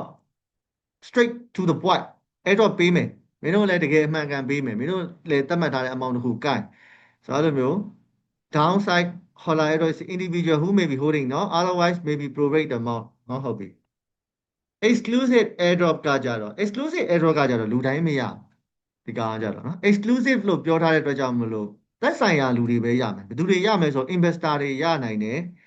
အာ KOL တွေရနိုင်တယ် celebrity တွေရနိုင်တယ် maybe เนาะအဲ့လိုပဲရနိုင်တယ်ပေါ့เนาะအဓိကသူတို့နဲ့ partnership လုပ်တဲ့လူတွေကိုတီးတန့်ပေးတဲ့ airdrop မျိုးစားလို့ပြောလို့ရတယ်ဒါပေမဲ့လည်းဒီကောင် airdrop မျိုးစားမှာပါเนาะ specific type of holding airdrop investor တွေရနိုင်တယ် investor ရဲ့ project အစအားလေးမှာငါမင်းတို့ရဲ့ project မှာဒါ investment လုပ်ချင်တယ်ဒါပေမဲ့ investment ကတော့လွယ်နဲ့လုပ်လို့မရဘူးเนาะလွယ်နဲ့လုပ်လို့မရဘူးဆိုတော့ exclusive airdrop တွေမှာထည့်ပါ refer airdrop ကကြတော့ဒါသူတို့ refer shine နဲ့ပေးတာအဲ့တော့ crypto airdrop ဘယ်လိုကောက်မယ်ပေါ့နော် once the list of an airdrop is received is selected the airdrop is facilitated open through the use of a smart contract Binance ပေါ်မှာ Binance Alpha ဆိုတာရှိရယ်နော် Binance Alpha မှာမတက်သေးတဲ့ crypto တွေရှိတယ်အဲ့တော့ကျွန်တော်တို့ Alpha point တွေစုလို့ရတယ်ဆရာဗီဒီယိုလုပ်ပေးတာနော် Alpha point တွေစုပြီးတော့သူတို့သတ်မှတ်ထားတဲ့အရေးချင်းပြလို့ရှိရင်စောပြီးတော့ကြိုဝယ်လို့ရတာတို့50% discount ရတာတို့မဟုတ်လို့ရှိရင်လည်း airdrop တွေပေးတာတို့ Binance ကတော့ airdrop တွေအများကြီးပေးနေရပဲသူတို့ရဲ့သတ်မှတ်ထားတဲ့ criteria ပြည့်လို့တဲ့ပြီးခဲ့တဲ့6လအတွင်းမှာပေါ့နော် Binance ကပေးတာ2 billion ရှိပြီလို့ပြောတာเนาะတော်တော်များတဲ့ပမာဏလူတစ်ယောက်ကိုပြန်မြ6ဒေါ်လာ6660လောက်တော့ရတယ်တဲ့ပြန်မြလို့ပဲပြောတာเนาะတော်တော်များများရရလို့ရရင်ရမှာပေါ့เนาะအဲ့လိုမျိုးသူတို့ average တွက်တာအဲ့တော့ airdrop receipt ဘယ်လိုရပါလဲ how to get a crypto airdrop set up a crypto wallet တော့ crypto wallet ကအခု Binance wallet ရှိတယ် MetaMask Trust wallet တွေရှိတယ်အဲ့ဒါ crypto wallet တွေကြီးပဲအဲ့တော့မကောက်ခင်မှာ research project requirement project အကြောင်းကို research လုပ်ပါ requirement လိုအပ်ချက်တွေကိုရှာပါ meet airdrop requirement နော်ကိုက်ညီလာကိုစစ်ဆေးပါ protect your privacy and security အဲ့ဒါအရေးကြီးဆုံးပဲ airdrop တော့ဖတ်တယ်ရတယ်ကောက်တယ်ပြီးတော့ wallet ကိုလည်းတေချာမစစ်ဆေးဘူး privacy လည်းတေချာနားမလဲဘူး 2FA တွေမထားတာဆိုအဲ့ဒါကျွန်တော်တို့ပြီးတော့ကိုကသာ airdrop ကောက်တယ်ပြီးတော့တခိုးလက်ထဲပါသွားလို့ဖြစ်တာမယ်နော်အဲ့ဒါတတိတာပါ claim your airdrop token manage your airdrop token ဟုတ်ပြီpros and cons တွေပါရှိမယ် reward early adopters to or people engage with project with a stake in the project เนาะအဲ့ဒါတွေကောင်းတဲ့ချက်တွေ rise awareness of a project due to the marketing aspect of an airdrop အဲ့တော့ကိုကလည်း airdrop ရလို့ရှိရင်ကြွားကျင်တာငါ airdrop လောက်ရပြီဆိုပြီးတော့ social media မှာတက်ကြွားတော့ win-win situation ပဲ project ကလည်းနာမည်ကြီးလို့ကိုကလည်း airdrop လကားရ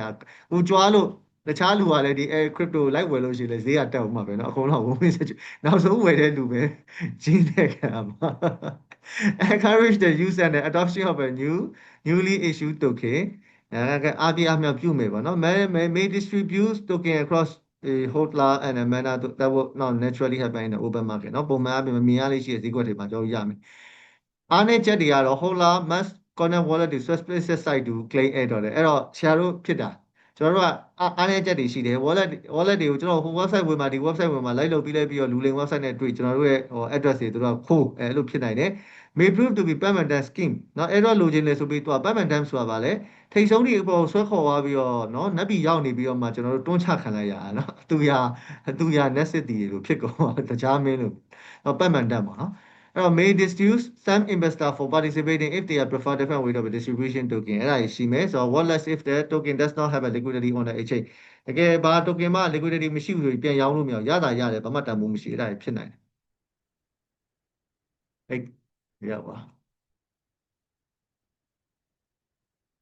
အဲ့ဟုတ်ပြီအဲ့တော့ airdrop ပေးတဲ့ website တွေကဒီကောင်နေဆရာတို့ Binance ကလည်း airdrop ပေးတယ်နော် Binance wallet ထဲမှာဝင်ကြည့်ရင်လည်း airdrop ရမယ်ပုံမှန်ဒီ exchange ပေါ်မှာလည်း airdrop ပေး Binance တော်တော် airdrop ပေးတဲ့ကောင်ထဲမှာပါတယ်ဘာကြောင့်လဲဆိုတော့ market မှာအကြီးဆုံးမို့လို့ပြီးတော့ crypto အသစ်တွေကို list လုပ်တိုင်းတို့က airdrop ပေးတာဒါရှင်းရှင်းလေးပဲဆရာတို့ပြီးခဲ့တဲ့ရက်ကတင်ပေးထားတဲ့ Binance BNB ကင်ထားရဲ့ဘာရမလဲဆိုတာအဲ့ဒါပဲ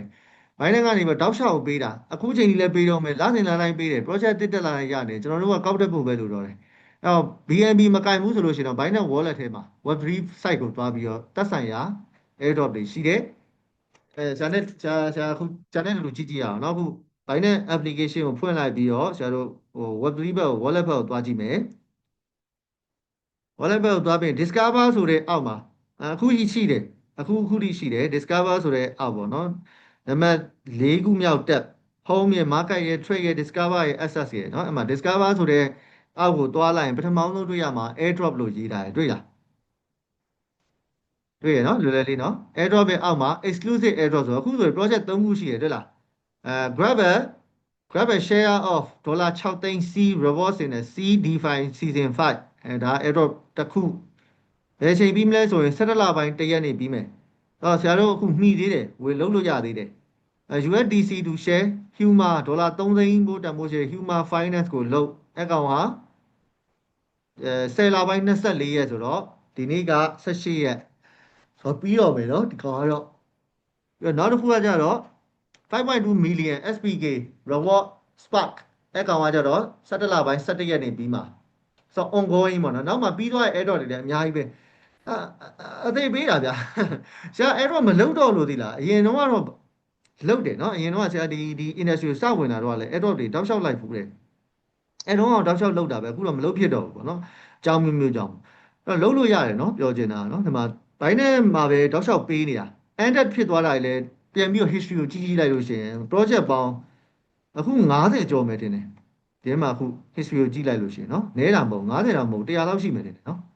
အဲကျွန်တော်တို့ project တစ်ခုမှာ$10ပဲရရထားပါအောင်နော်ဒေါ်လာ1000လောက်ရနေပြီပေါ့စဉ်းစားကြည့်လေနော် project တိုင်းလိုက်လုပ်မယ်ဆိုလို့ရှိရင်ဒါလည်းစီးပွားရေးပဲနော်စဉ်းစားရမှာပဲနော်ကျွန်တော်တို့က exclusive TGE ကကြောက်လေ token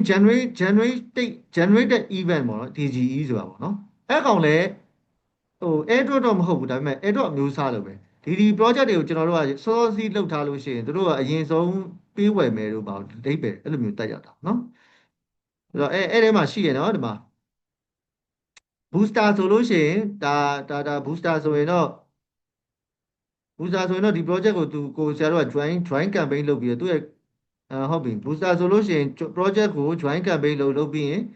X account ကို follow လုပ်တာတို့ဘာလို့ညာတို့ပါနော်ဟိုမှာ okay ရပြီအဲ့ဒါအကုန်လုံးအဲ့ဆိုလို့ရှိရင်တော့ discover ရဲ့ပုံမှာအဲ့ဒါ airdrop အုပ်စုအောက်မှာပါလိမ့်မယ်နောက်ဆုံးမှာ depth ပါသေးတယ်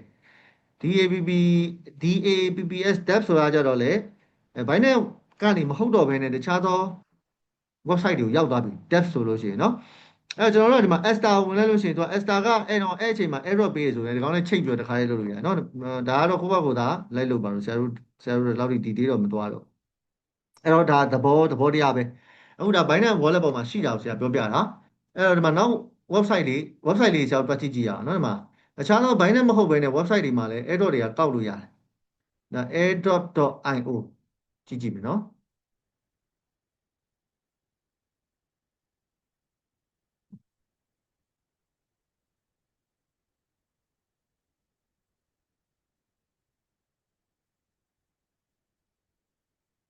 အဲ့တော့ဒီမှာ all airdrop ပေါ့နော် ongoing ဆိုတာအခုလက်ရှိ run နေတဲ့ airdrop တွေ complete ဆိုတော့ဒါအရင်တော့ပြီးသွားတဲ့ airdrop တွေပေါ့နော်ဆိုတော့ ongoing okay 1 month 26 day 16 hours ဆိုတော့ date ပါထွက်သွားတယ် access swap AI က$2500 plus 1000ဗာလဲ token ပေါင်း1000ရှိတဲ့ဒါ airdrop ပေးမယ်ပေါ့နော်ဘယ်ချိန်ပြီးမလဲပေါ့1 month ဘာနာစီယာwebsite က website ကြီးပြောင်းသွားတာခန့်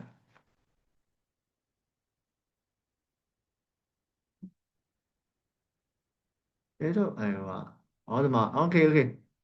မပြောင်းရှေ့ရကောင်ကဒီချာလေးကြည့်နော် S ပါတယ် airdrops.io ရှေ့ရ website ကလေနည်းနည်းလေးဟိုဟာဖြစ်တယ်နာမည်စင်သူရိုးပါဆိုတော့အနေရရှိတယ် airdrops.io က legitimate ဖြစ်တယ်နော်ခုနကခေါ်သိမဖြစ်တတိထားနော်အဲ့ဒါတတိထားမယ်အရာပဲတက်တာနော်ဆရာတော်မဒီမှာဟိုဟာဖြစ်သွားတယ်ဆရာတို့တွေတတိထားမှာဖြစ်သွားနော် airdrops.io website တွေအကုန်လုံးကလေ legitimate checker ရှိရစစ်ဆေးကြည့် online မှာနော်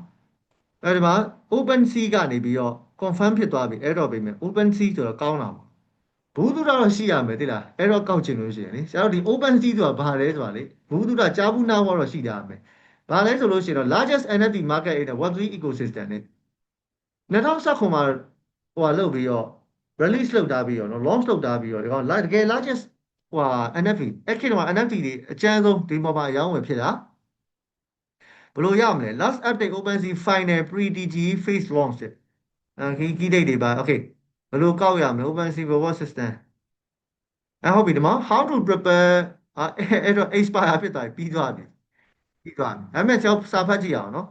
register for OpenSea 2.0 waitlist navigate to the waitlist page ဒါနှိပ်ပြီးတော့လုပ်ပြီးရင် connect your wallet ဒီမှာ connect your wallet ဆိုတာဘာလဲဆိုတော့ကျောင်းသားရဲ့ wallet ကိုပြောတာနော်ကိုယ့်ဘာကိုဘိုင်းနဲ့ wallet ပဲဖြစ်ဖြစ်ဘာပဲဖြစ်ဖြစ်ပေါ့နော် complete the registration process နော် complete ပြီးအောင်လုပ် secure your position for early access အဲ့ဒါတွေလုပ်ပြီးရင် create a setup account visit the official marketplace website အကုန်လုံးကလေရှောက်ခေတ္တမှာဒါတွေကဘူးမှစာနဲ့မရေးတာခုလိုမျိုးចောင်းသားတွေလိုမျိုး ABCD EFG တန်းစီယူဘူးမှမရေးပေးတာမရေးပေးတော့ဘာလုပ်ရလဲဆိုတော့အကုန်လုံးကိုကိုယ့်ဘက်ကိုလိုက်ပြီးတော့တစင်ချင်းစီ forum တွေမှာလိုက်ဖတ်ရတယ်လူတွေကိုလိုက်မေးရတယ်စကားတွေလိုက်ပြောရတယ်ပေါ့နော်လောက်ပါအများကြီးတော့ကျွမ်းလာပြီမဲ့အခုမှစလုပ်ရမယ့်လူကြတော့စင်ကန်းတိုးတိုးဖြစ်နေတာပေါ့နော်ဘာဆက်လုပ်ရမှန်းမသိဘူးကျမတို့အရင်လွယ်သွားတယ်ဘာလုပ်ရမလဲဆိုတော့သူကပါတယ်နော် तू ကလည်းဟိုတော့မဟုတ်ပါဘူး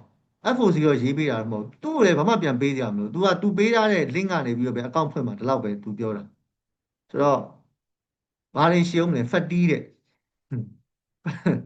ဖတ်တီး error ကတက်လာ ink ultrasound base app ethereal glider orchi network supply access leverage solana join waitlist join discord deposit ETH and create strategy something ကိုထပ်ပြီးတော့ကြည့်ကြည့်မယ် UIDH က UIDH ကနာမည်ကြီးရယ်နော်စာထဲကဟိုဟာကြီးရှိပြီသား UIDH က platform ရှိပြီသားဘာလို့ platform ကပေးတဲ့ airdrop ပဲဖြစ်မှာ decentralized trading platform နော်အဲ့တော့ဘာပါမလဲတူပါပဲ Binance တို့ပေးတဲ့ဟာလိုပဲသူက bot ကိုကြော်ညာခြင်းတာ trading bot ကိုကြော်ညာဖို့အတွက် refer volume ဟုတ်ပြီရပြီအဲ့ဒါဆိုရင် Apex liquid ဆိုတာဘာလဲအဲ့တော့ confirm ဖြစ်ပြီလားမဖြစ်သေးဘူးအဲ့တော့ကျွန်တော်တို့က confirm ဖြစ်တော့မှလိုက်ပြီးလောက်တာနဲ့ဒီလိုမ confirm သေးချိန်မှာလောက်တာလည်းနည်းနည်းလေးကွာသေးတယ်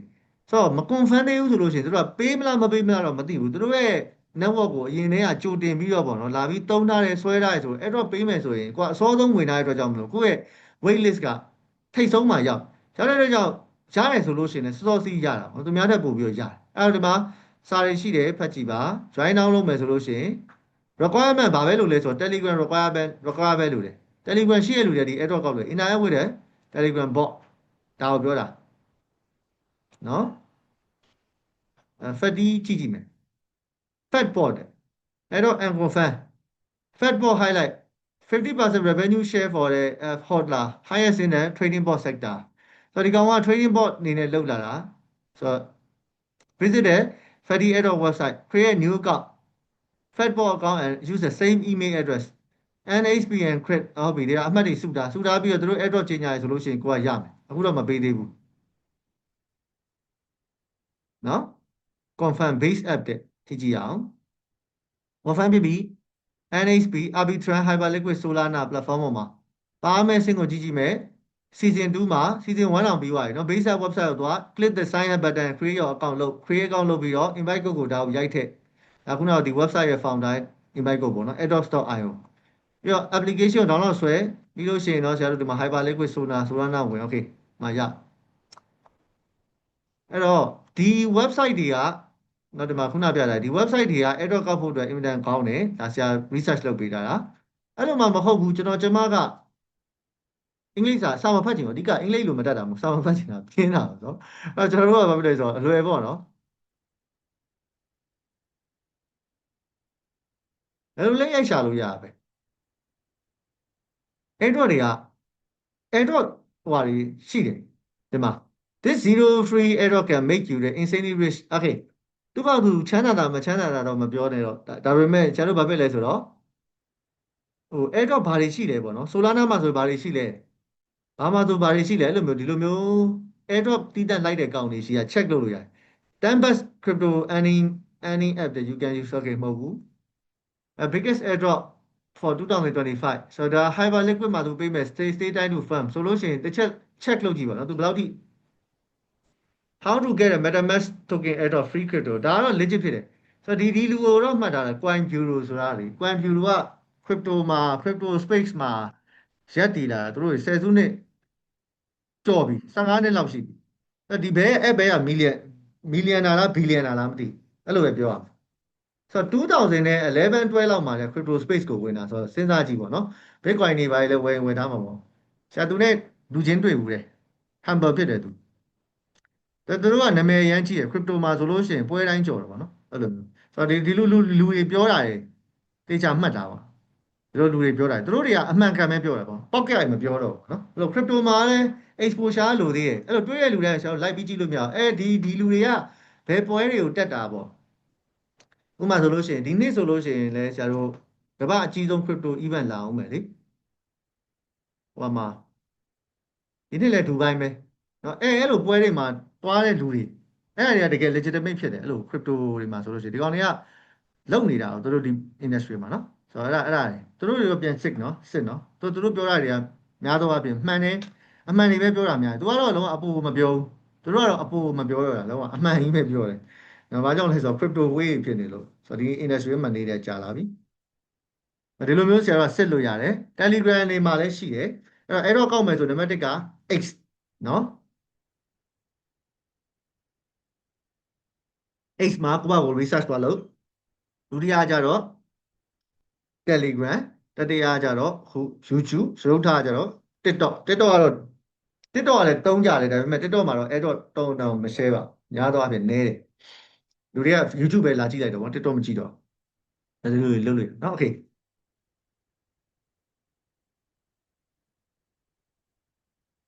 ထင်တာဒေါကနေ25လောက်ရဘူးရယ်နော်မထင်တာပဲနဲ့အောင်ရဘူးရယ်နော်မေဂျာနဲ့7လောက်ရဘူးရယ်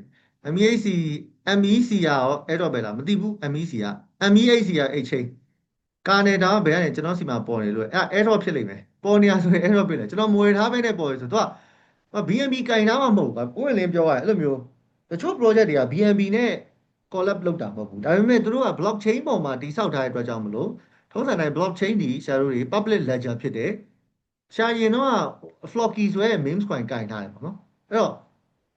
Flocky memes coin ကင်ထားတယ်ဆိုတော့ကိုယ့်ရဲ့ wallet ထဲမှာထားပါတော့ Flocky ကခွေးပုံလေးဆိုတော့နောက်ထပ်ခွေး token လေးတွေထပ်ရောက်နေ$10ဘိုးလာပေါ့နော်ဘယ်ရောက်မှန်းမသိဘူးပြီးတော့မှ Flocky ကင်ထားလို့ airdrop ရတယ်အဲ့ဒါမျိုးလည်းရှိတယ်နော်အဲ့တော့ airdrop ဒီကိုကင်ထားတဲ့ crypto ပေါ်မှာမူတည်ပြီးတော့ရရတာလည်းရှိတယ် exchange ပေါ်မှာလည်းရနေတာပဲเนาะ airdrop okay အခုခဏနားကြဆရာဘယ်အချိန်ရောက်4:14မှာတွေ့မယ်နော်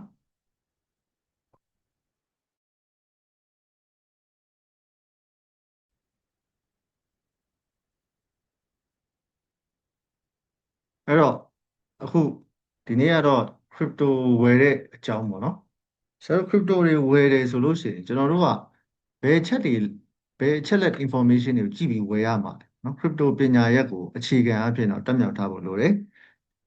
crypto ပညာရပ်ဆိုတာက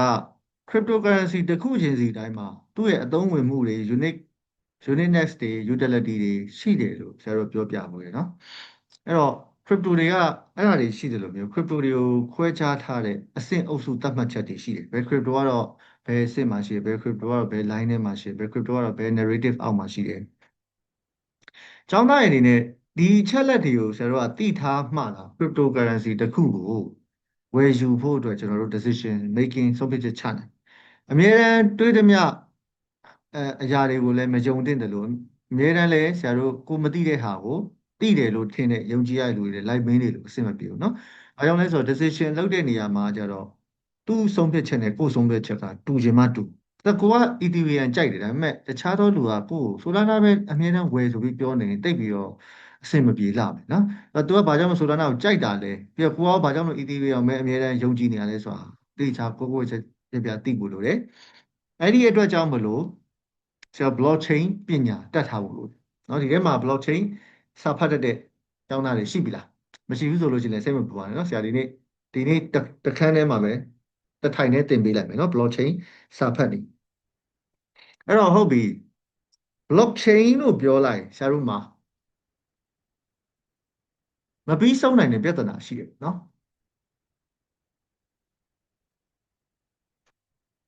အဲ့ဒီပြဿနာကတော့ဘာလဲဆိုတော့ blockchain trilemma လို့ခေါ်တယ်သုံးပွင့်ဆိုင်အချစ်ဇလံမဟုတ်ပါဘူးသုံးပွင့်ဆိုင်ပြဿနာပေါ့ နော်သုံးပွင့်ဆိုင်ပြဿနာကယနေ့အထက်ဒီကမ္ဘာပေါ်မှာဖြေရှင်းလို့မပြီးသေးဘူးဖြေရှင်းမှုအတွက်ကြိုးစားနေတယ်ဒါပေမဲ့မပြီးဘူးပေါ့နော်အဲ့တော့ဒီပြဿနာကို blockchain တစ်ခုဖြစ်လာပြီးတော့အများနဲ့ကြုံပါတယ်။ဆရာအဲ့ပြဿနာကိုလေ့လာကြည့်ကြပြဿနာရှိသိရင်အဖြေရှိတာပဲနော်။ပရိဂံရဲ့တောင်းဆုံးနေသွားကြည့်မယ်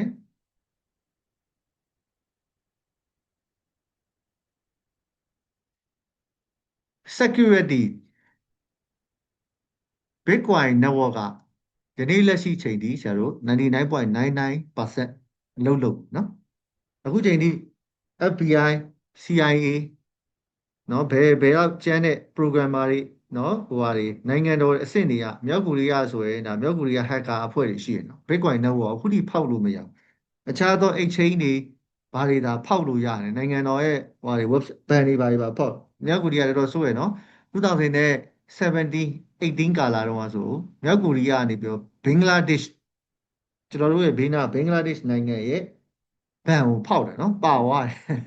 မြောက်ကိုရီးယားလည်းတော့ဆိုးရနော်တော့ blockchain ကိုဖောက်ဖို့အတွက်ကြိုးစားတယ် security အရန်ကောင်းတော့ဖောက်လို့မရ decentralization လည်းအကောင်းတယ်ဟုတ်လား Bitcoin ရဲ့ရည်ရွယ်ချက်ကဘာကြောင့်ထုတ်လိုက်တာလဲ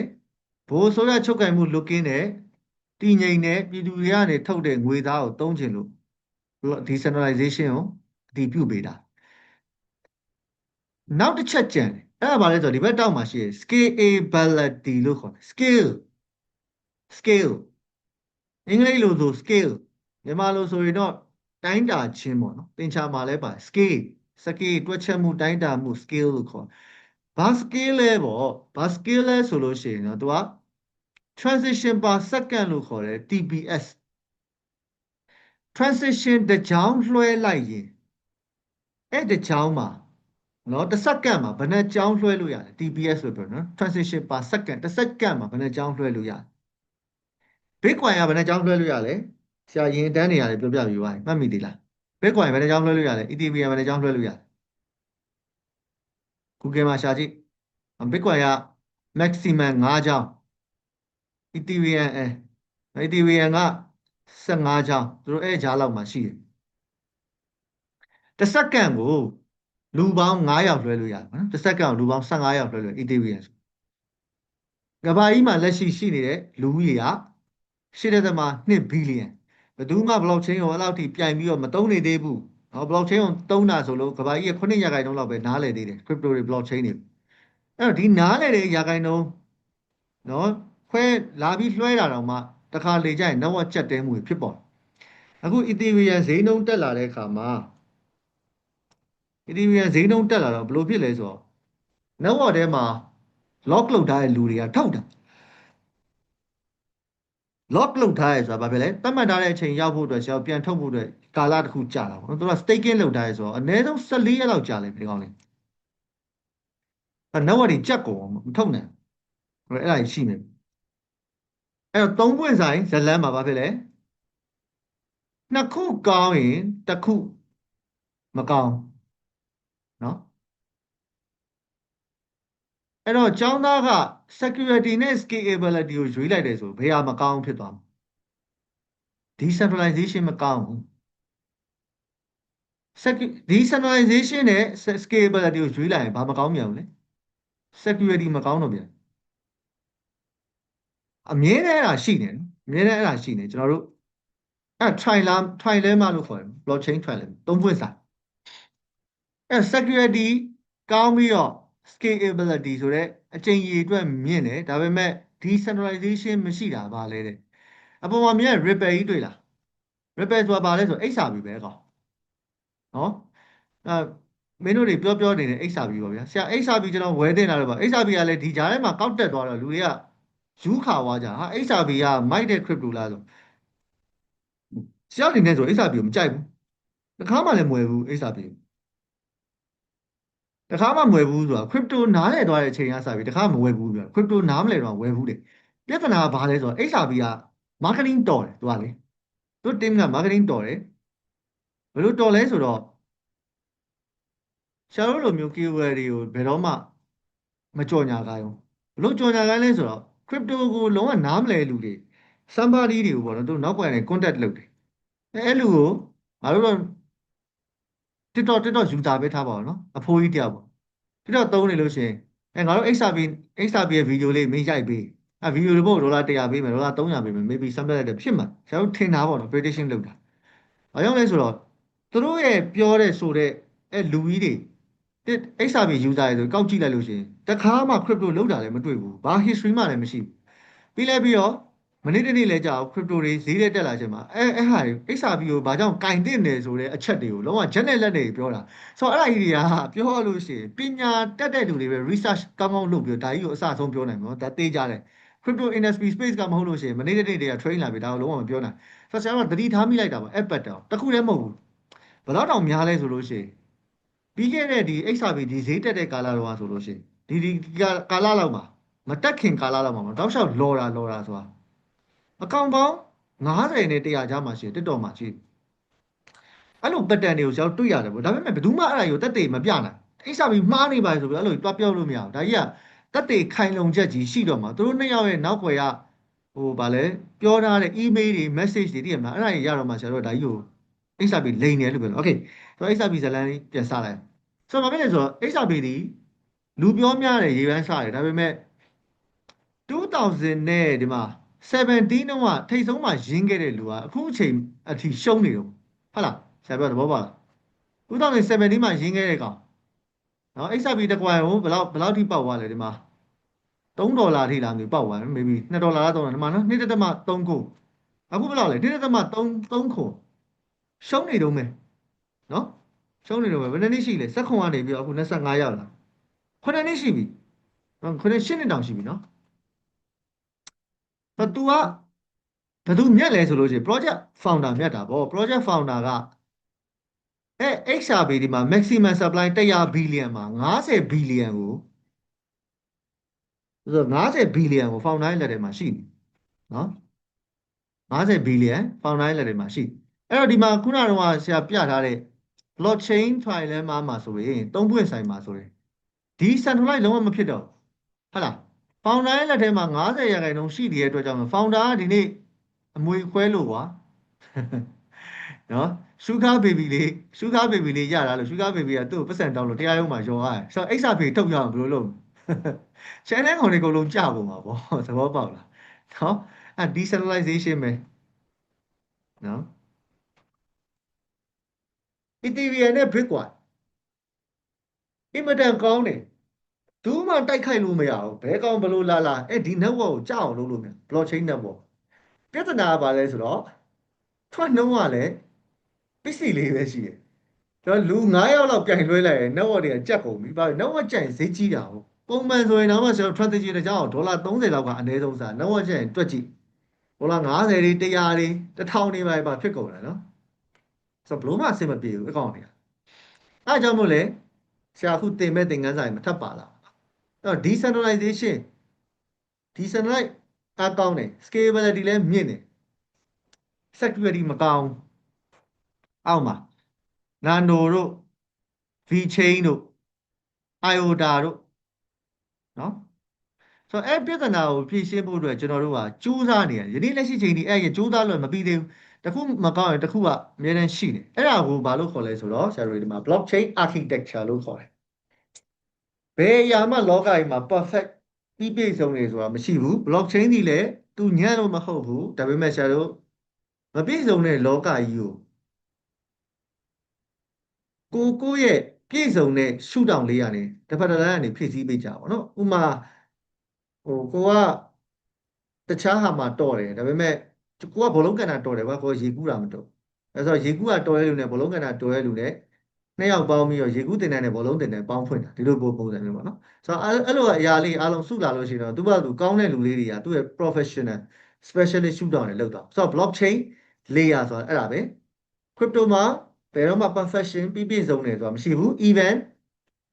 bitcoin တောင်မှပြည့်စုံတယ်ဆိုတာမရှိဘူး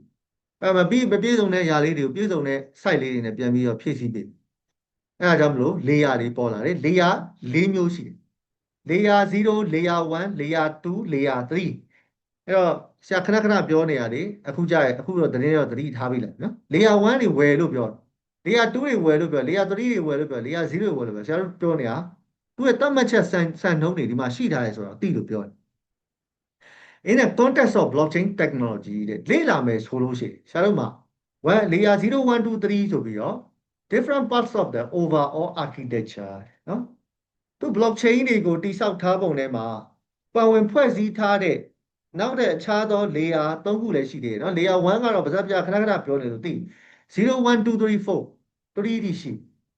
they work together to ensure secure လုံခြုံရေးကိုလည်းအားလုံးပေါင်းပြီးတာဝန်ယူတယ် transparent ဝင်လင်းမြင်သာမှုရှိအောင်လည်းတာဝန်ယူတယ် decentralized ဘိုးချုပ်ကိုင်မှုလွတ်ကင်းတဲ့မျက်မျက်တတရှိတဲ့ network တစ်ခုဖြစ်အောင်လည်းကြိုးစားတယ်အဲ့တော့ဒီကောင်တွေကိုဆရာတို့အပြင်ကဥပမာနဲ့ပေးလို့ရ mobile phone ဥပမာနဲ့ပေးမယ်နော်လူတိုင်းလက်ထဲမှာ mobile phone ရှိလို့ဆရာ mobile phone နဲ့ပေး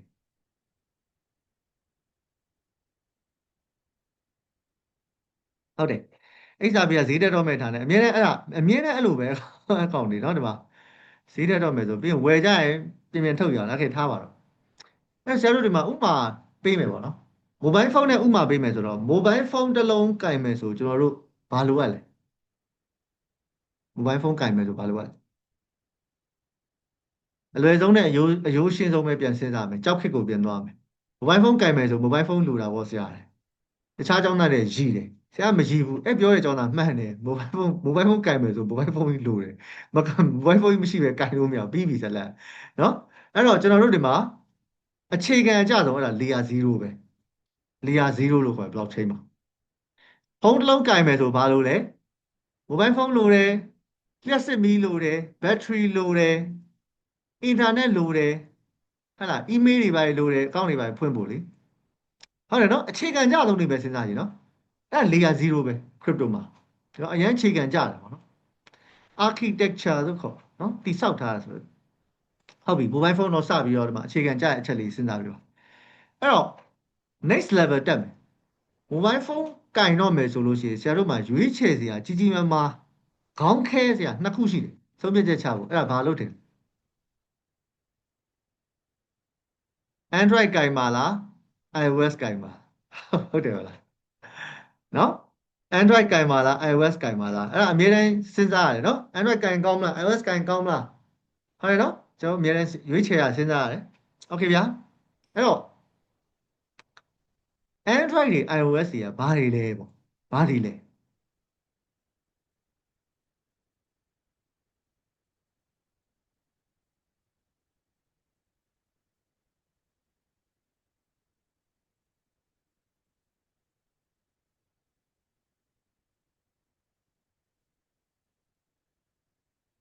software ကမ္ဘာပေါ်မှာနှစ်မျိုးရှိတယ်ခြေခံချလိုက်လို့ရှိရင် system software နဲ့ application software နဲ့အကြောင်းသားတွေမြင်နေတဲ့ခုန Facebook တွေဘာတွေ YouTube တွေဘာတွေအကုန်လုံးက application software တွေမှာပါတယ်သူတို့ထက်အရေးကြီးတဲ့အရာတစ်ခုရှိတယ်အဲ့ဒါကဘာလဲဆိုတော့ system software system software ဆိုတာကဆရာခုနပြောနေတဲ့ Android လား iOS လားပဲမင်းဖုန်းတစ်လုံးဝယ်လိုက်ပြီအခွန်ကြီးပဲပါလာတယ်ဖုန်းဖွင့်လို့မရဘူးဆိုတာအထဲမှာပါလဲဆိုတော့ software မပါလာရင်ဖွင့်လို့မရဘူးဆရာတော့เนาะအဲ့ဒါဖုန်းကိုကောက်เนาะကောက်ပေါက်လို့ရတယ်ရေစိမ်းတော့ရင်သေးပေါက်တယ်เนาะအဲ့ဒါပဲလုပ်လို့ရဆိုတော့အခုဆရာတို့ဖုန်းရွေးချယ်ပြီဆိုတော့ system software မှာ Android လား iOS လားအင်မတန်အရေးကြီးတယ်เนาะအခု highlight လုပ်ပြနေတာအရေးကြီးလို့လုပ်ပြနေတာ layer 1ဒီ crypto မှာအင်မတန်အရေးကြီးတယ် layer 1ကိုမရွေးချယ်နိုင်ပဲနဲ့ဆရာတို့တခြားအရာတွေဆက်လုပ်ဖို့မလွယ်နိုင်မဖြစ်တယ်ဟုတ်လားအဲ့တော့အခု layer 1ထဲမှာဘာတွေ့ရလဲပုံလေးမှာ Solana Ethereum BNB ဟလား Bitcoin မှာထည့်လိုက်နော်ဆရာတို့ဒါအဲ့ကောင်တွေ layer 1အုပ်စုထဲမှာပါ crypto စပေါ်လာတဲ့အခြေခံအုတ်မြစ်လို့လည်းပြောပြရတယ်ဆိုတော့ layer 0ကဆရာအရေးမကြီးဘူးလားဆိုတော့ okay layer 0က hardware ဖြစ်နေတာဟုတ် hardware ဆိုတော့အစားထိုးကလွယ်တယ်ဟုတ်တယ်မလားကျွန်တော်တို့ဒီbody parts တွေ iPhone ကိုထုတ်မယ်ဆိုရင်တရုတ်မှာအခုစက်ရုံတွေမတည်ပဲပါအိန္ဒိယကိုလှမ်းပို့လိုက်တယ်ဘာဖြစ်လဲ hardware တွေကအများနဲ့ရှာဖွေလို့ရတယ်နော်ဆရာပြောချင်တာအဲ့တော့ဒါကတော့ layer 1ဒီကြော်ဟိန်းဖြစ်သွားတယ်ဒီနေရာမှာနော်ဖုန်းဝယ်မယ်ဆိုကျွန်တော်စစဉ်းစားတာဘာဖြစ်လဲ Android ဝယ်မှာလား iOS ဝယ်မှာလားအဲ့တော့ blockchain တုံးပြီဆိုရင်လေ Ethereum သုံးပါလား Solana သုံးပါလားဘာပဲလဲ Bitcoin သုံးပါလားဆရာတို့အခု wallet တွေတယောက်နဲ့တယောက်လွှဲတယ်ဆိုလို့ရှိရင်ခဏခဏပြောနေပြီလေမင်းကမင်း MetaMask တွေ Trust Wallet တွေပဲဘာပဲသုံးမင်းလွှဲမဲဟာက BNB ဆိုလို့ရှိရင်ဟိုဘက်ကလည်း BNB network မှာမင်းလက်ခံပေးဖို့လိုတယ်ဒါကိုပြောချင်တာအဲ့ဒါဒီ layer 1ဖြစ်ပါတယ် blockchain မှာအဲ့တော့ကိုကဖုံးဝယ်ပြီးပြီဆိုရင်ရွေးချယ်လိုက်ပြီပေါ့ဗျာ Android Android ရွေးချယ်လိုက်ပြီဆိုရင်ကျွန်တော်တို့ဖုံးသုံးတာအချိန်ကြာလာလို့ကြာညောင်းလာလို့ဒါမှမဟုတ်လို့ရှိရင်တနေ့လုံးဖုံးကိုသုံးထားပြီးတော့အထဲထဲမှာ cache တွေ memory မှတ်ဉာဏ်တွေပေါ့ဗျာကြာလာတဲ့အချိန်မှာကိုယ်ဖုန်းကြီးလေးလာတယ်လို့မခံစားရဘူးเนาะအဲ့တော့ဖုန်းလေးလာတယ်ဖုန်းသုံးကနှေးကွေးလာတယ်အဲ့ဒါတွေကိုကျွန်တော်တို့ဗာနဲ့ဖြည့်ရှင်းလဲကွန်ပျူတာမှာဆိုရင် CC cleaner ရှိတယ်ဖုန်းထဲမှာဆိုလို့ရှိရင်ကျွန်တော်ဖုန်း cleaner ရှိတယ်လीနော်အဲ့ဒါလေးနှိပ်ပြီးတော့ကျွန်တော်ဖြည့်ရှင်းကြအဲ့တနည်းအားဖြင့်ဗာလဲဆိုတော့အခုလက်ရှိလုပ်နေတဲ့ Android software ပေါ်မှာမြန်ဆန်အောင်လို့လုံခြုံအောင်လို့စိတ်ချရအောင်စိတ်ချအောင်လို့ antivirus software ပေါ့ကိုယ်ကူညီပေးတာကိုဝယ်ရတဲ့ Android ဖုန်းကကြာတော့နှေးလာတယ်အဲ့ဖုန်းကို software နဲ့ပြန်ပြီးမြန်အောင်လုပ်တယ်ဘာဖြစ်လဲ layer 2ပါကွန်ပျူတာမှာဆိုရင် CC cleaner ရှိရလေအဲ့တော့ကျွန်တော်ဘိုင်းပိတ် version တွေမှာဝယ်လို့ရတယ်ပြီး antivirus software ရှိတယ် layer 2တွေကလည်းအနည်းဆက်ဆုံးပေါ့နော်ကျွန်တော်ဒါခိုင်းနှိုင်းပြီးပြောပြမျိုးလုံးထဲမြင်အောင် layer 2ဆိုတာလေ crypto မှာရှေ့တုန်းက layer 1တွေမြမအောင်မင်း Android ပဲဖြစ်ဖြစ် iOS ပဲဖြစ်ဖြစ် Bitcoin ပဲဖြစ်ဖြစ် Ethereum ပဲဖြစ်ဖြစ်မင်းတို့အဲ့ crypto တွေအကုန်လုံးကိုငါတို့ layer 2တွေကမြန်ဆန်လုပ်ပေးမယ်အဲ့တော့ layer 2 solution လို့ဆိုတော့ခဏခဏသုံးကြတယ်ဘယ်ကောင်တွေကို solution ပေးမလဲ Ethereum Bitcoin နော်စပြီးတော့တီဆောက်ထားတဲ့တီထောင်ထားတဲ့အကောင့်ကြီးကြီးတွေဈေးကွက်တွေရောက်လာ Ethereum တွေ Bitcoin လူသုံးလဲများလာသူတို့ကလည်းအဲ့လောက်ထိပဲထင်မလဲငါတို့ blockchain ကိုလူ9ယောက်ပဲလွှဲလို့ရမယ်15ယောက်ပဲလွှဲလို့ရတင့်တော်ပြီလို့အဲ့ခေတ်တုန်းကထင်ခဲ့မှာလွန်ခဲ့တဲ့10နှစ်15နှစ်လေတွက်ကြည့်နော်ဆိုတော့ဒီဘက်ခေတ်ကြတော့အဲ့ဒီကတိတ်လုံးမဖြစ်ဘူးဟုတ်တယ်မလားသုံးတဲ့လူတွေများလာနာမည်ကြီးလာလို့ရှိရင် network ကြီးကကြက်လာအဲ့ဒါကိုဖြည့်ရှင်းဖို့အတွက်ကြိုးစားတယ် layer 2 scaling solution တွေပေါ်လာ Ethereum ကတစ်စက္ကန့်15ယောက်ပဲလွှဲလို့ရမယ်ဒါပေမဲ့ Ethereum ပေါ်မှာဒါကြီးက Ethereum ပေါ်မှာထပ်ပြီးတော့တိဆောက်ထားတဲ့နောက်ထပ် layer 2 layer 2 network ကနေလွှဲလို့ရှိရင်ပုံမြန်မယ်တဲ့ဆွလုံလဲလုံကြုံမယ်ဗျာမလားမလွယ်layer 2 layer 3နောက်ဆုံး blockchain layer 3မှာဘာတွေပါလဲတဲ့ mobile phone နဲ့ကြည့်မယ်ဆိုလို့ရှိရင်အခုဒီမှာ layer 1က Android လား iOS လားရွေးတာ layer 2ကကျတော့ဖုန်းရဲ့ speed တွေမြန်အောင်လို့ဆရာတို့လုံခြုံအောင်လို့ပို့ပြီး secure ဖြစ်အောင်လို့ရွေးတာ layer 3ကျတော့ဖုန်းထဲမှာဝယ်ပြီးလို့ရှိရင်ထည့်မယ် Facebook တွေ Telegram တွေ YouTube တွေ Twitter တွေဘာတွေအကုန်လုံးအဲ့ဒါ layer 3လို့ခေါ်တော့အနည်းဆက်ဆုံးယူလို့ရ customize ဖြစ်တယ်လေမြန်မာနိုင်ငံမှာဘယ် application ကိုအသုံးများဆုံးလဲ Facebook social media ဟုတ်တယ်နော် Twitter မသုံးကြဘူးမြန်မာနိုင်ငံကလူအဲ့တော့ကျွန်တော်တို့ဘာဖြစ်လဲ Twitter ကကောင်းလား Facebook ကကောင်းလားဆိုမြန်မာနိုင်ငံလူတွေက Twitter ကောင်းတယ် sorry Facebook ကောင်းတယ်ဖြေမှာပေါ့ဟုတ်တယ်မလားဒါပေမဲ့ Twitter သုံးတဲ့နိုင်ငံမှာကျတော့ Twitter ကောင်းတယ်လို့ဖြေမှာပေါ့ Twitter က Facebook ကဘယ်ကောင်ကောင်းလဲမင်းဘူးမှကောင်းတယ်အားသာအားနဲ့ဘူးမှမရှိဘူးအကုန်ကောင်းတာပဲအဲ့ layer 3ဒီဘာဖြစ်လဲဆိုတော့ customizable အရင်ဖြစ်သူ့ရဲ့ demographic လူတွေရဲ့နေထိုင်ရာ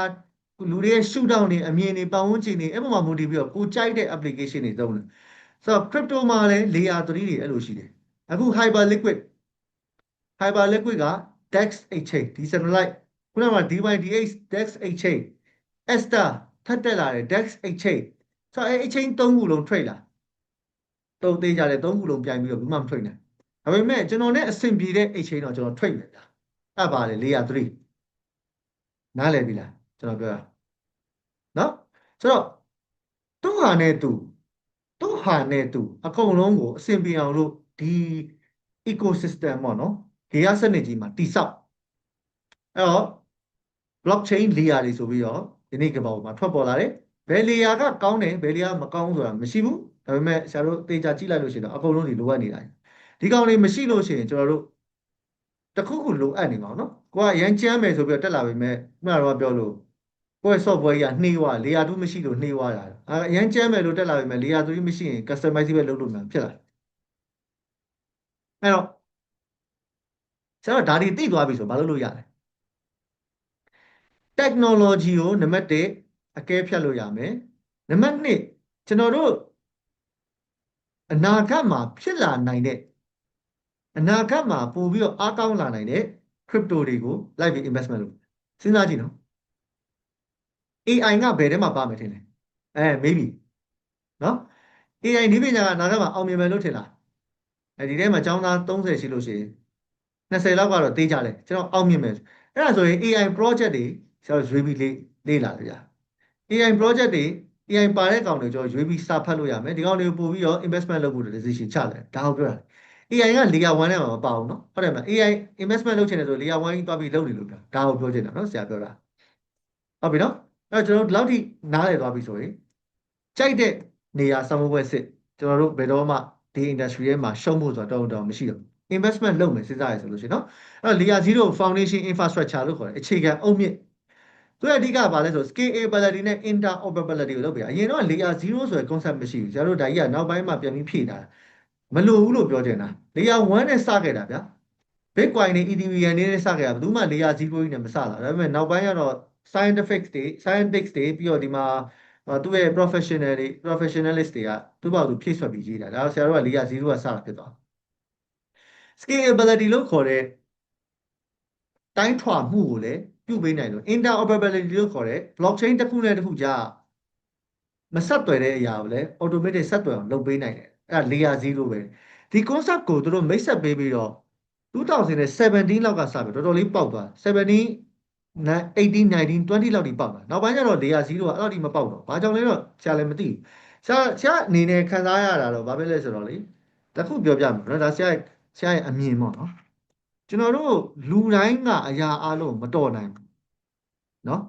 ကျွန်တော်မှအယူဆရှိတယ်ကျွန်တော်တို့လူသားကလေဘယ်အရာမဆိုအလုံးမလုံးနိုင်ဘူးဗုဒ္ဓဖရာလွဲလို့ပေါ့ God တရားလွဲလို့ပေါ့ရှားပါသားဆိုတော့လူသားတွေကသူတို့တော်တဲ့ကျွမ်းကျင်တဲ့အရာတစ်ခုရှိလေအဲ့တစ်ခုကိုပဲ repetitively ကျွန်တော်အောင်မြင်အောင်လုပ်ရင်လောကမှာကျွန်တော်တို့ကြီးပွားတဲ့ချမ်းသာ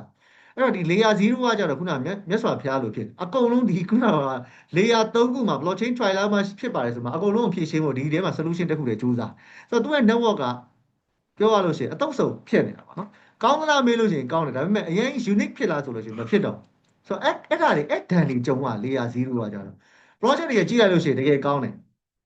ဒါပေမဲ့ခုနက Bitcoin တို့ Ethereum တို့လိုမျိုးနာမည်ကြီးလားကြော်ကြားနိုင်လားဆိုလို့ရှိရင်မရောက်နိုင်